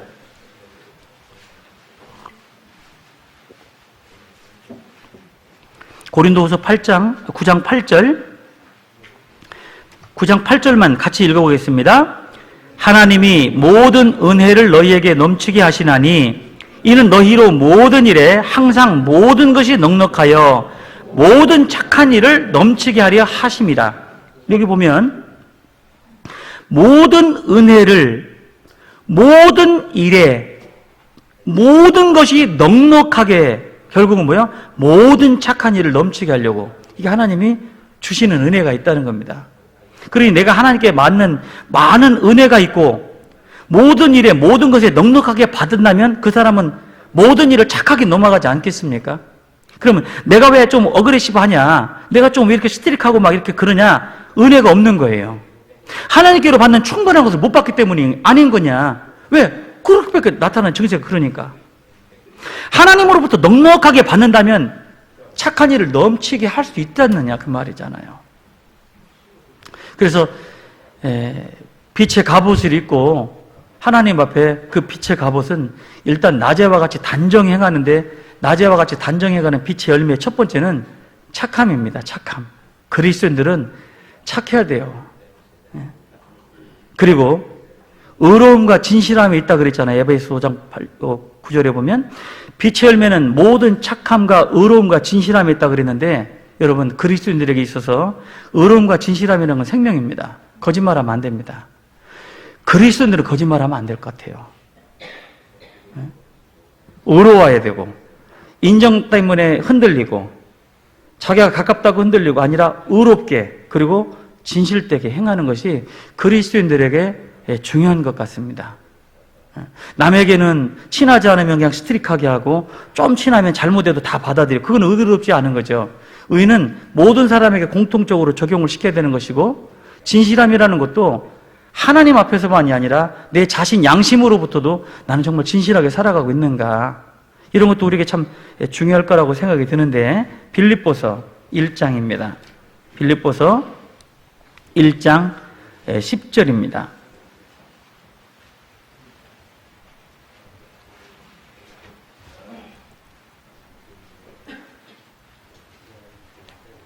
(1장 10절) 11절을 두 절을 같이 한번 읽어보시겠습니다. 또 진실하여 허물 없이 그리스도의 날까지 이르고 예수 그리스도로 말미암아 의의 열매가 가득하여 하나님의 영광과 찬송이 되게 하시기를 구하노라. 너희로 지극히 선한 것을 분별하여. 세상에 지극히 선한 것은 없습니다. 복음 밖에는.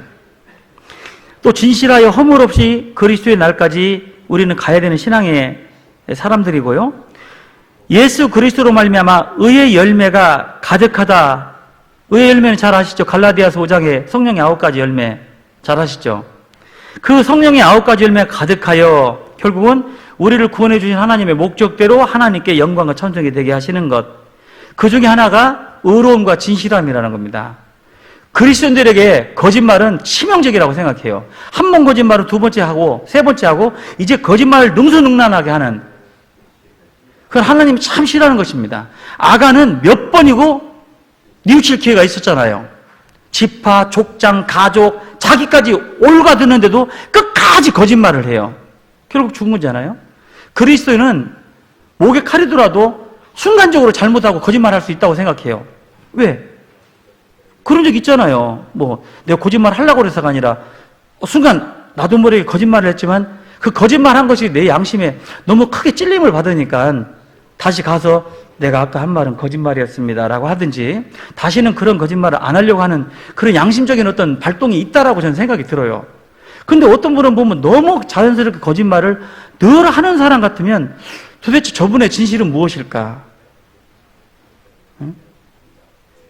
그런 것들을 우리가 극히 조심해야 된다라고 생각이 들고, 그리고 무엇보다 정직과 진실, 의로운 것은 하나님의 성품인 거예요. 하나님이 굉장히 거짓말하는 거는 싫어하시죠. 왜 예수님도 너희 아비는 거짓의 아비라고, 마귀는 얼마나 거짓말을 잘합니까? 그리고 이간도 잘 붙이고. 근데 예수님과 하나님의 성품은 정직인 거예요. 신명기서 32장을 한번 찾아보시겠습니다. 신명기서 32장. 빛의 갑옷에 지금 원료가 낮에와 같이 단정히 행하는 것 가운데 착함과 의로움과 진실함에 대한 말씀인데요. 신명기서 32장 4절 말씀 같이 읽어보시겠습니다. 그는 반석이시니 그 공덕이 완전하고 그 모든 길이 공평하며 진실무망하신 하나님이시니 공의로우시고 정직하시도다. 반석은 변치 않는 불변의 모습입니다. 예수님의 모습이죠. 그 공덕이 반석에서부터 완전하니까 나오는 거고요. 그 모든 길이 공평하며 진실무망하신 하나님이시니 공의로우시고 정직하신 하나님께서 의와 죄악을 판단하실 수 있는 능력이 있는 거죠. 하나님 자체가 불의하시고 불공평하시면 어떻게 판단하시겠습니까? 하나님은 완전히 진실무망하신 분이기 때문에 진실무망한 사람을 하나님이 가까우시고 좋아하시는 겁니다. 시편 15편입니다. 시편 15편 1절입니다. 시편 15편 1절 여호와여 주의 장막에 유할 자 누구오며 주의 성산에 거할 자 누굽니까? 지금 주의 장막과 주의 성산이라는 건 최고의 영광스러운 자리입니다. 이 자리에 올라갈 사람이 누굽니까? 2절이죠. 같이 읽겠습니다. 정직하게 행하며 공의를 일삼으며 그 마음에 진실을 말하며. 이 사람이 주의 장막, 주의 성산에 들어갈 수 있는 자격을 가진 사람이죠. 누굴 떠올리십니까? 요셉. 요셉은 형들의 잘못을 아버지에게 고했다고 되어 있거든요. 그건 고자질한 게 아니라 어떤 사람 그러더라고. 형들의 허물을 감춰줘야지. 그걸 가서 아버지한테 그대로 고자질해? 그러니까 형들한테 미움을 받아서 팔렸지. 그렇습니까? 그렇게 해석하시는 분 계세요? 그렇지 않죠. 그들의 불의를 하나님께서 아버지께 말씀드린 거예요. 그건 잘못됐다라고. 그랬더니 그걸 형들이 미워해가지고 마침내 저 꿈꾸는 자가 왔으니 죽여버리자. 가인도 참 정직하지 못했고요. 그죠? 동생을 쳐 죽이고는 거짓말 하잖아요. 아담이 왜 구원받았습니까? 정직했기 때문이에요. 네가 어디 있느냐? 예, 내가 벗었습니다. 그래서 두려워서 숨었거든요. 그리고 하나님께 징계 받았잖아요. 그 대신에 가죽옷 입었잖아요. 그리스도인은 조금 손해가 난다 할지라도 정직해야 될 것 같아요. 자꾸 거짓말하면 안 됩니다. 특히나 장사하는 분들 어떻게 거짓말 안 하고 장사할 수 있냐? 장사 거짓말 안 하고 할 수 있어요. 제가 예전에 그 전도사 생활할 때 어떤 분이 그런 질문을 했어요. 장사를 하는데 어떻게 거짓말 안 하고 합니까? 라고 했을 때 목사님이 하시던 말씀을 듣고 저렇게 하면 되겠구나. 이거 싸게 드리는 겁니다 라는 말은 진짜예요. 그런데 얼마에 받았는데 얼마에 주는 겁니다. 이건 거짓말이나. 왜냐? 이거 10원에 들어왔는데 아유 미치고 그냥 5원에 파는 겁니다. 그 사람은 5원을 받아도 미치는 거 아니에요. 왜? 남겨서 썩어서 버리는 이 5원이라도 벌어야 되니까 거짓말하는 것이 된단 말입니다. 그러니까 얼마에 들어와서 얼마에 파는 겁니다 하지 말고 그냥 아유 싸게 주는 겁니다. 그럼 되잖아요. 아니 이거 얼마에 들어왔는데 원가는 이런데 이건 속으로 이야기하시라고. 속으로. 그리고 말만 싸게 주는 거예요. 그럼 거짓말 안 할 수 있잖아요. 근데 꼭 장사하는 사람이 거짓말을 해야만 장사가 되냐? 그건 아니라고 봐요. 파는 사람도 그렇잖아요. 이거 참 좋은 겁니까? 내가 볼 때 안 좋아요. 그럼 어떡합니까? 이거 안 좋은데요? 그래도 한번 사보세요. 그럼 누가 사겠어요? 그러나 잘 쓰시면 오래 갑니다. 뭐 그러면 되잖아요. 예? 이런 것을 싸게 주는 겁니다. 그 거짓말 안 하잖아요. 얼마든지 거짓말 안 하고도 살 수 있는데 자꾸 사람들은 요령을 피고 저렇게 해서 돈을 벌어야지 나도 번다라고 생각해서 그리스도인들도 양심을 버리는 그런 행동은 그거는 하나님 보실 때 합당하지 않은 것 같습니다. 당장에 내가 이 말을 해서 손해를 본다 할지라도 하나님 앞에 내 거짓말은 하지 말아야지 라고 하는 마음가짐이 그리스도인에게 필요하지. 우선 당장 뭐 파는 것이 중요하다고 막 거짓말도 막 펑 해가지고 얹혀놓고는 막 뒤에서 뒷감당 안 되고 그러는 것보다는 그리스도인들은 좀 정직해야 될 것 같다. 우리 신명기서 6장도 좀 보시겠습니다. 신명기서 6장.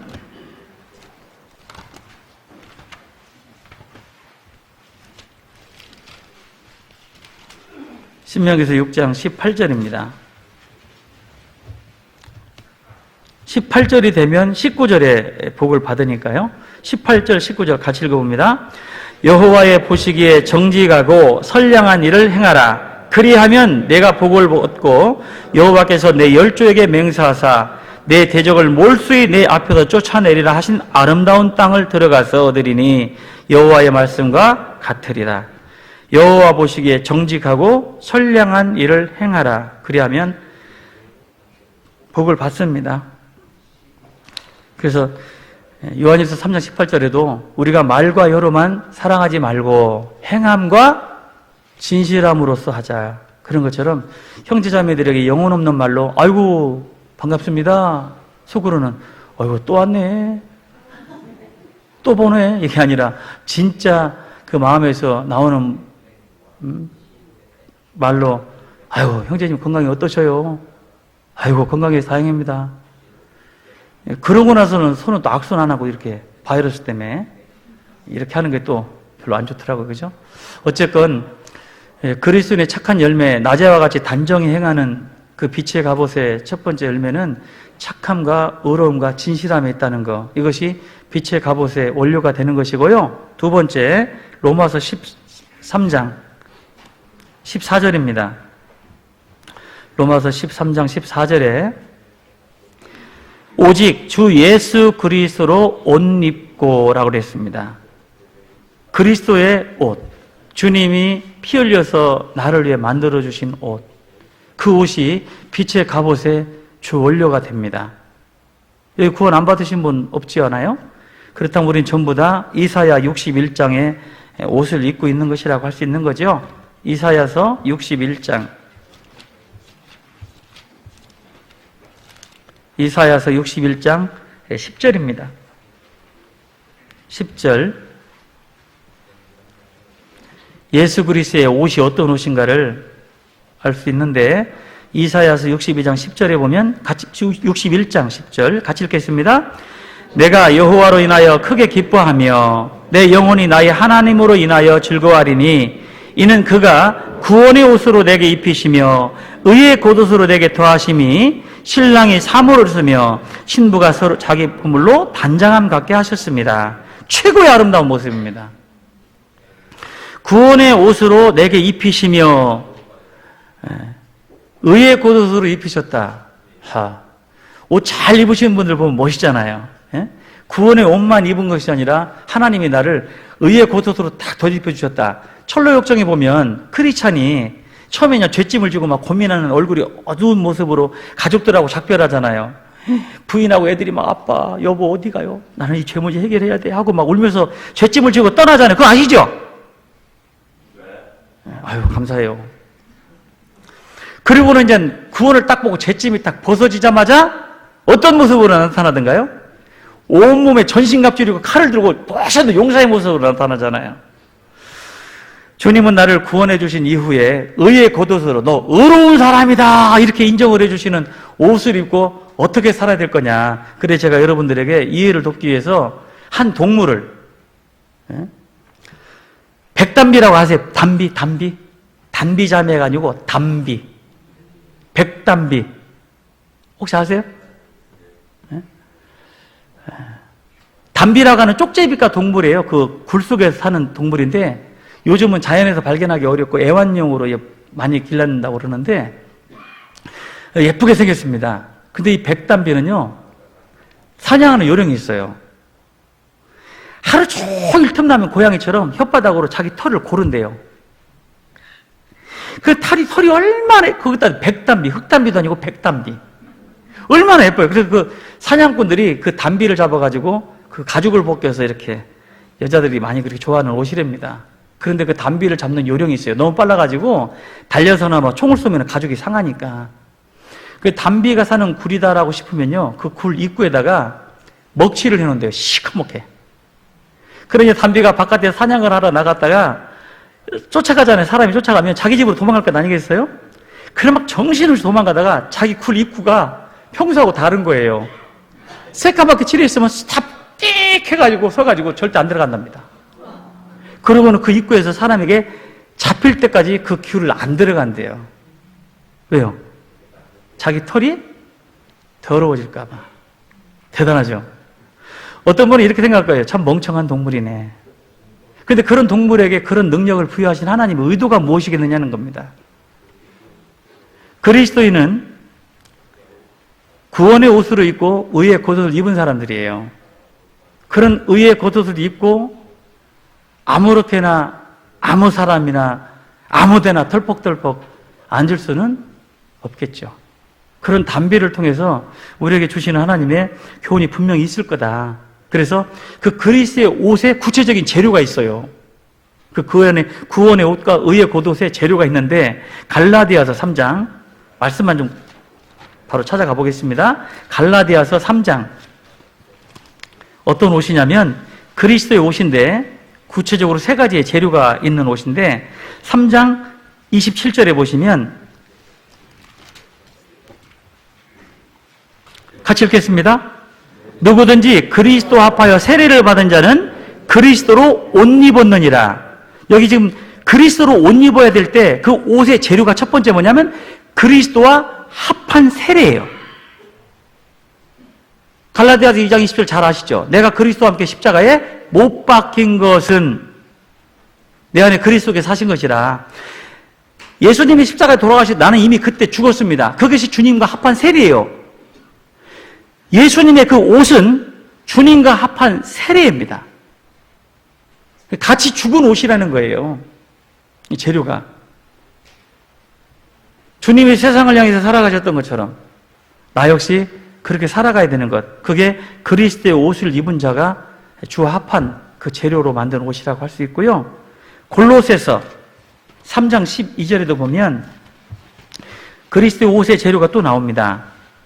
3장 12절 같이 읽겠습니다. 그러므로 너희는 하나님의 택하신 거룩하고 사랑하신 자처럼 긍휼과 자비와 겸손과 온유와 오래 참음으로 옷 입고. 자, 여기 긍휼, 자비, 겸손, 온유, 오래 참음의 분이 누구신데요? 이분이 예수님이에요. 그분은 긍휼이 풍성하신 분이었고 자비로우신 분이었고 나는 겸손하고 마음이 온유했던 분이고 죄인을 향하여 오래 참으신 분입니다. 그 이 5가지 열매는 예수님의 성품인데 그 14절에 보면 이 모든 것 위에 사랑을 더하라. 그 사랑으로 13절 용서할 수 있는 겁니다. 그리스도로 옷 입었다라고 할 때 그 그 옷의 구체적인 재료는요, 그리스도와 합한 세례고 예수님의 성품으로 옷을 입는 거예요. 그런 옷이 되었을 때 13절에 누가 내게 혐의가 있거든 용납하고 용서하고 그리스도가 너희를 용서하신 것이 너희도 서로 용서하는 거예요. 나는 절대로 누구를 용서 못해. 그런 사람이 있어서도 그 사람도 비극이지만 참 주님 너무 슬퍼하실 것 같습니다. 그리스도인들이 원수도 사랑해야 되는 책임을 가진 사람들이 난 저 형제 저 여자면 꼴 보기 싫어. 그건 정말 비극이에요. 그런 분 계십니까? 오늘부로 진짜 회개하셔야 돼요. 그건 그리스도 옷이 아니에요. 그건 완전히 그리스도 옷을 저기다 던져버리고 자기 옛날에 그 더럽고 냄새나는 옷 입고 그 형제자매를 대하는 것밖에 안 되는 거예요. 옆에 한번 보시죠. 형제자매들 미운 사람입니까 그분이? 같이 천국 갈 사람들이에요. 근데 그냥 누구를 미워하고 누구를 좋아하고 그건 어린애들. 그 고린도 교회가 그랬잖아요. 누구 판이 막 분당이 돼가지고 너희가 이같이 어리석으냐. 이 초보의 신앙을 버리지 않은. 근데 최소한 여기 계신 분들은 임원이시고 각 부서의 리더들이신데 여러분 마음속에 누군가를 미워하는 마음이 있다면 진짜 오늘 이 수양관을 내일 나가실 때 눈녹듯이 싹 녹여서 나가셔야 될 겁니다. 누굴 미워하냐고요. 미울 사람 있습니까? 혹시 저 미워하시는 분 있으면 알려주세요. 저 알고 보면 참 좋은 사람인 겁니다. 미워하지 마시고 서로 사랑하기에도 지금 바빠 죽겠는데 자꾸 미워하고 아유 저 사람 또 왔네 이런 생각보다는 아유 이번 또 같이 주님 섬기는 일에 돼서 좋겠구나 이런 생각을 하시고 좋은 마음을 갖는 게 좋지 않겠습니까? 그죠? 그래서 오실 때 타고 오셨던 차를 전부 다 바꿔서 섞어서 타고 가셔요. 그래서 가는 시간 동안 내내 교제도 해보시고 그래서 서로 좀 알아가는 그런 시간도 만드시고 그랬으면 좋겠고요. 세 번째 옷이 또 있어요. 우리 히브리서 12장도 한번 보시겠습니다. 베드로전서 보겠습니다. 베드로전서 4장 1절입니다. 옷의 재료 중에 하나가요. 그리스도 합한 세례고 주님의 성품이고 또 한 가지가 4장 1절입니다. 4장 1절에 같이 읽겠습니다. 그리스도께서 이미 육체의 고난을 받으셨으니 너희도 같은 마음으로 갑옷을 삼으라. 이는 육체의 고난을 받은 자가 죄를 그쳤음이니. 여기 갑옷을 삼았는 그 재료가 고난입니다. 고난. 그리스도로 옷 입으라고 할 때 그 그리스도의 옷이 주님과 합한 세례 그리고 주님의 성품 그리고 주님들을 따라가다 보면 반드시 고난이라는 것을 뗄 수가 없어요.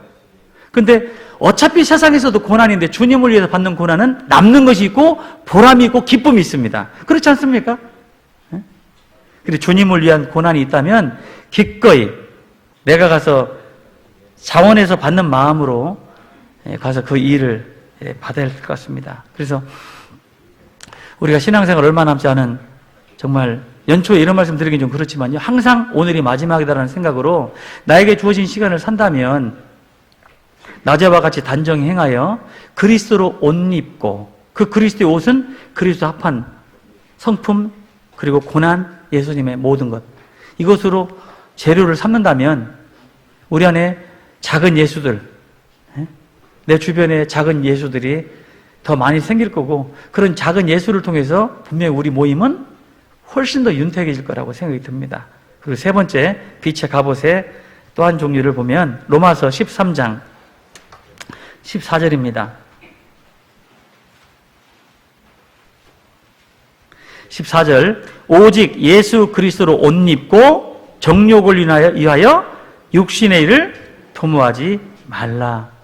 이것이 육신이냐 영이냐 그 헷갈리는 게 아닙니다. 분명히 교재에 보면 이게 영에 속한 말인지 육신적인 말인지 누구든지 알 수 있다라고 저는 생각을 해요. 근데 우리 성경 여기저기 찾아보면 분명히 육신과 영은 부딪히게 돼 있습니다. 근데 육신의 생각은 사망이 하나님의 대적이라고 돼 있고 영의 생각이 생명이라고 돼 있습니다. 육신은 이건 웬만하면 다스려서는 안 되거든요. 바울 사도가 내 몸을 쳐서 복종케 한다 그랬으니까 바울이 자기 육신을 얼마나 쳐댔는가를 생각해 볼 때 우리는 웬만만큼 다루지 않으면 육신은 먼 데가 있는 게 아니라고 생각이 들어요. 그래서 갈라디아서 5장에도 보면 19절에 육신의 일은 현저하니 라고 되어 있죠. 갈라디아서 5장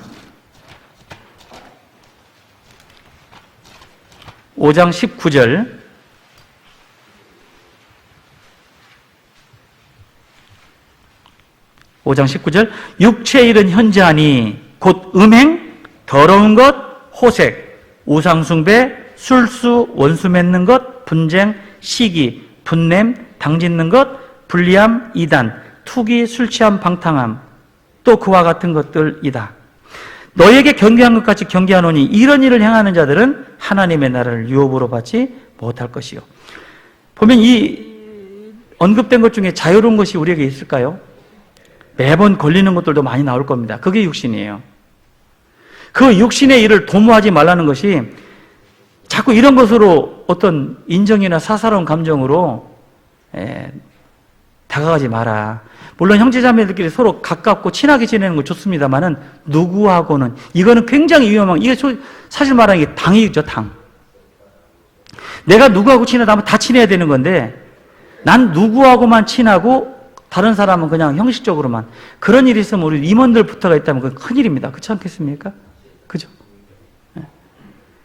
최소한 우리 임원들은 모든 형제자매들을 골고루 아우르고 같이 안아줘야 될 사람들이지, 육신의 일은 자꾸 이렇게, 그 앞에도 보면은요, 17절에 보면 육체의 소욕은 성령을 거스리고 성령의 소욕은 육체를 거스리나니 이 둘이 서로 대적함으로 너의 원하는 것을 하지 못하게 육신을 다뤄야 되는 겁니다. 이건 심하게 다뤄야 되는 거예요.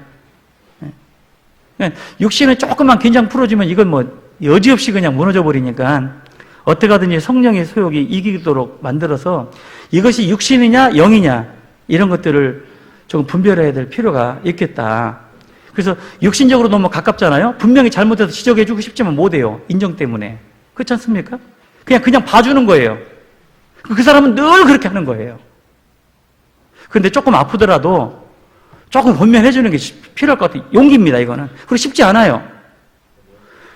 여러분 한번 생각해 보세요. 여러분 최근에 나에게 따끔하게 충고해준 형제자매가 있다. 있었습니까? 그런 사람이 있다면요, 그 따끔하게 충고해준 그 사람을 가까이 하세요. 왜냐? 진짜 그러기 쉽지 않다니까요. 어떤 형제자나 자매가 행동 잘못했을 때, 저건 정말 잘못됐는데, 형제님, 그러시면 안 됩니다. 자매님, 그렇게 하지 마세요. 이런 말 하기가 쉽지가 않다고요. 근데 여러분, 그런 지적 받아보셨어요? 나는 그런 지적 받을지 않을 정도로 난 잘 살고 있다? 그런 분이 우리 가운데 얼마나 되실까요? 거의 대부분이 지적을 받아야 되는 거예요, 사실은. 근데 함부로 못하지. 저분이 나보다 나이가 많다든지 또 뭐 집사님이고 뭐 그런 것 때문에 그냥 잘못된 걸 보고도 그냥 그 앞에서 웃어주는데 정작 본인은 그것이 큰 문제인지 모르는 거예요. 그리고 계속 거듭된 행동을 하니까 나중에는 그냥 판단이 되어지는 거예요. 왜 저분은 늘 저렇지? 왜냐? 그분은 몰라서 그런데 자기가 알고 있으면 자기도 반간접적인 책임이 있는 거라고 저는 생각을 해요.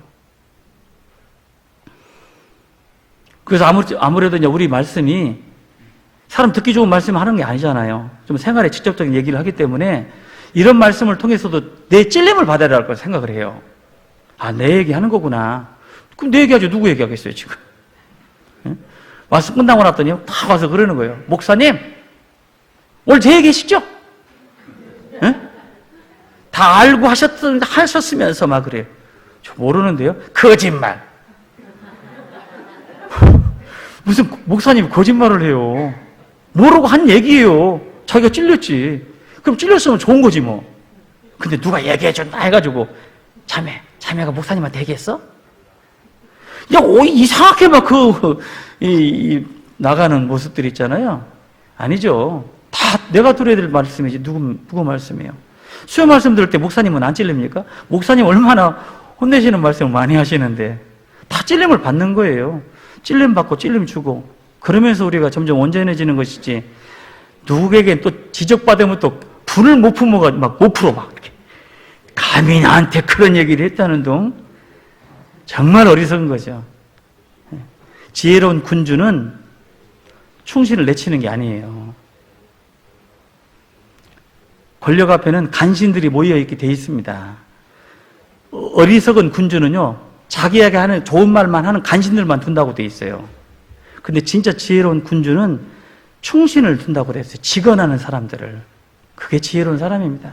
내가 부서장이나 구역장이나 임원이라면 누군가가 나에게 지적해주는 사람이 있다는 건 행복하게 생각을 해야 돼요. 실제로. 오죽하면 내가 마음이 높으면 나한테 누구도 얘기 안 해줄까? 그걸 슬퍼해야지. 좀 누가 무슨 얘기해주면은, 지는 잘하나, 막 나한테 이런 식으로. 그건 진짜 옹졸한 것 같습니다. 들을 때는 아파요. 그죠? 저도 경험 있습니다. 목사님 그러지 말라고 탁 지적받으면, 예, 그래야죠. 그리고 돌아서서는, 불편하더라고, 마음이. 그러죠? 솔직히 그렇습니다. 그래도 저 사람이 나를 사랑하니까 얘기했지, 뭐, 싫으면 뭐달래 얘기했겠냐 싶으면 그냥 용서도 되고, 또 내 자신도 돌아보게 되는 거죠. 그죠? 그래서, 많은 권면도 받았으면 좋겠고요. 그래서, 육신의 일을 도모하지 마라. 로마서 8장 6절 말씀입니다. 로마서 8장 6절.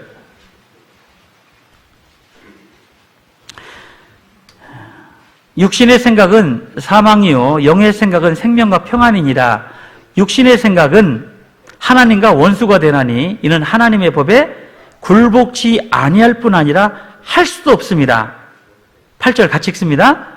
육신에 있는 자들은 하나님을 기쁘시게 할 수 없느니라. 그래서 가급적이면 말씀으로 교제하고 또 말씀으로 서로 권면하고 또 말씀으로 지적하는데 말씀까지도 대적을 하는 일은 없겠죠. 그러나 이제 내가 말씀대로 하지 못하면서 말씀으로 하니까 이제 그게 문제가 될 수도 있기 때문에 너희 가운데 온유한 심령으로 그러한 자를 바로 잡으라. 갈라디아서 6장 1절에 있는 말씀처럼 누군가를 교정을 해줄 때는 내가 먼저 나를 돌아보고 또 내 자신을 먼저 비춰보고 그리고 나서 그 사람을 위해서 기도하고 나서 권면하는 걸 때 그 권면이 받아들여지지 자기도 못하면서 자꾸 뭐라고 하지 말라고 지적을 하면 듣는 사람이 뭐라고 생각해서 너나 잘하라고 하지 그걸 달게 받지는 않을 것 같습니다. 그래서 특별히 계신 분들이 오늘 빛의 갑옷을 입자라고 할 때 로마서 13장 다시 가보시겠습니다. 13장 12절 밤이 깊고 낮이 가까웠으니 그러므로 우리가 어둠의 일을 벗고 13절에 어둠의 일들입니다. 빛의 갑옷을 입자. 빛의 갑옷에 세 가지 재료 낮에와 같이 단정히 행하고 오직 주 예수 그리스도로 옷 입고 정욕을 위하여 육신의 일을 도모하지 않는 그런 우리 동부 지구의 임원 형제 자매님들이 되셨으면 좋겠습니다. 그래서 짧은 시간 말씀 살펴봤는데요. 머릿속에 많이 남아있지는 않으실 거예요. 그럼 얼마나 좋겠습니까? 우리가 전부 다 바울 되고 베드로 되는 거죠. 그러나 한 가지 분명한 거는 우리 마음속에 요 12절, 13절, 14절은 좀 몇 번씩 묵상하시고 그리고 분명한 것은 우리는 변화가 필요한 사람들이기 때문에 앞으로 남은 시간 조금 변화된 삶으로 하나님 앞에 섰으면 좋겠다. 그런 마음으로 오늘 빛의 갑옷을 입자 첫 시간 말씀을 전했습니다. 같이 기도드리겠습니다. 우리를 사랑하시는 고마우신 아버지 하나님 감사합니다. 우리에게 전해주시는 이 귀한 말씀들을 귓전으로 스쳐들을 것이 아니라 우리 마음판에 깊이 새기어서 한 말씀이라도 나의 삶을 주장하고 움직일 수 있는 능력이 내 안에 일어나기를 간절히 소망합니다. 이번 2박 3일 짧은 시간에 저희들 모였습니다. 말씀이 중심이 되시고 하나님이 중심이 되시고 주님만이 기뻐하시는 수련회가 되고 그 주님 기뻐하시는 모습을 보고 우리 모든 성도들이 같은 마음으로 기뻐해서 여기서 얻어진 힘을 가지고 각 지교회로 돌아가서 교회를 섬기고 복음을 위해 살아가는 모든 일에 부족함이 없도록 하나님께서 능력과 은혜를 내려주시기 원합니다.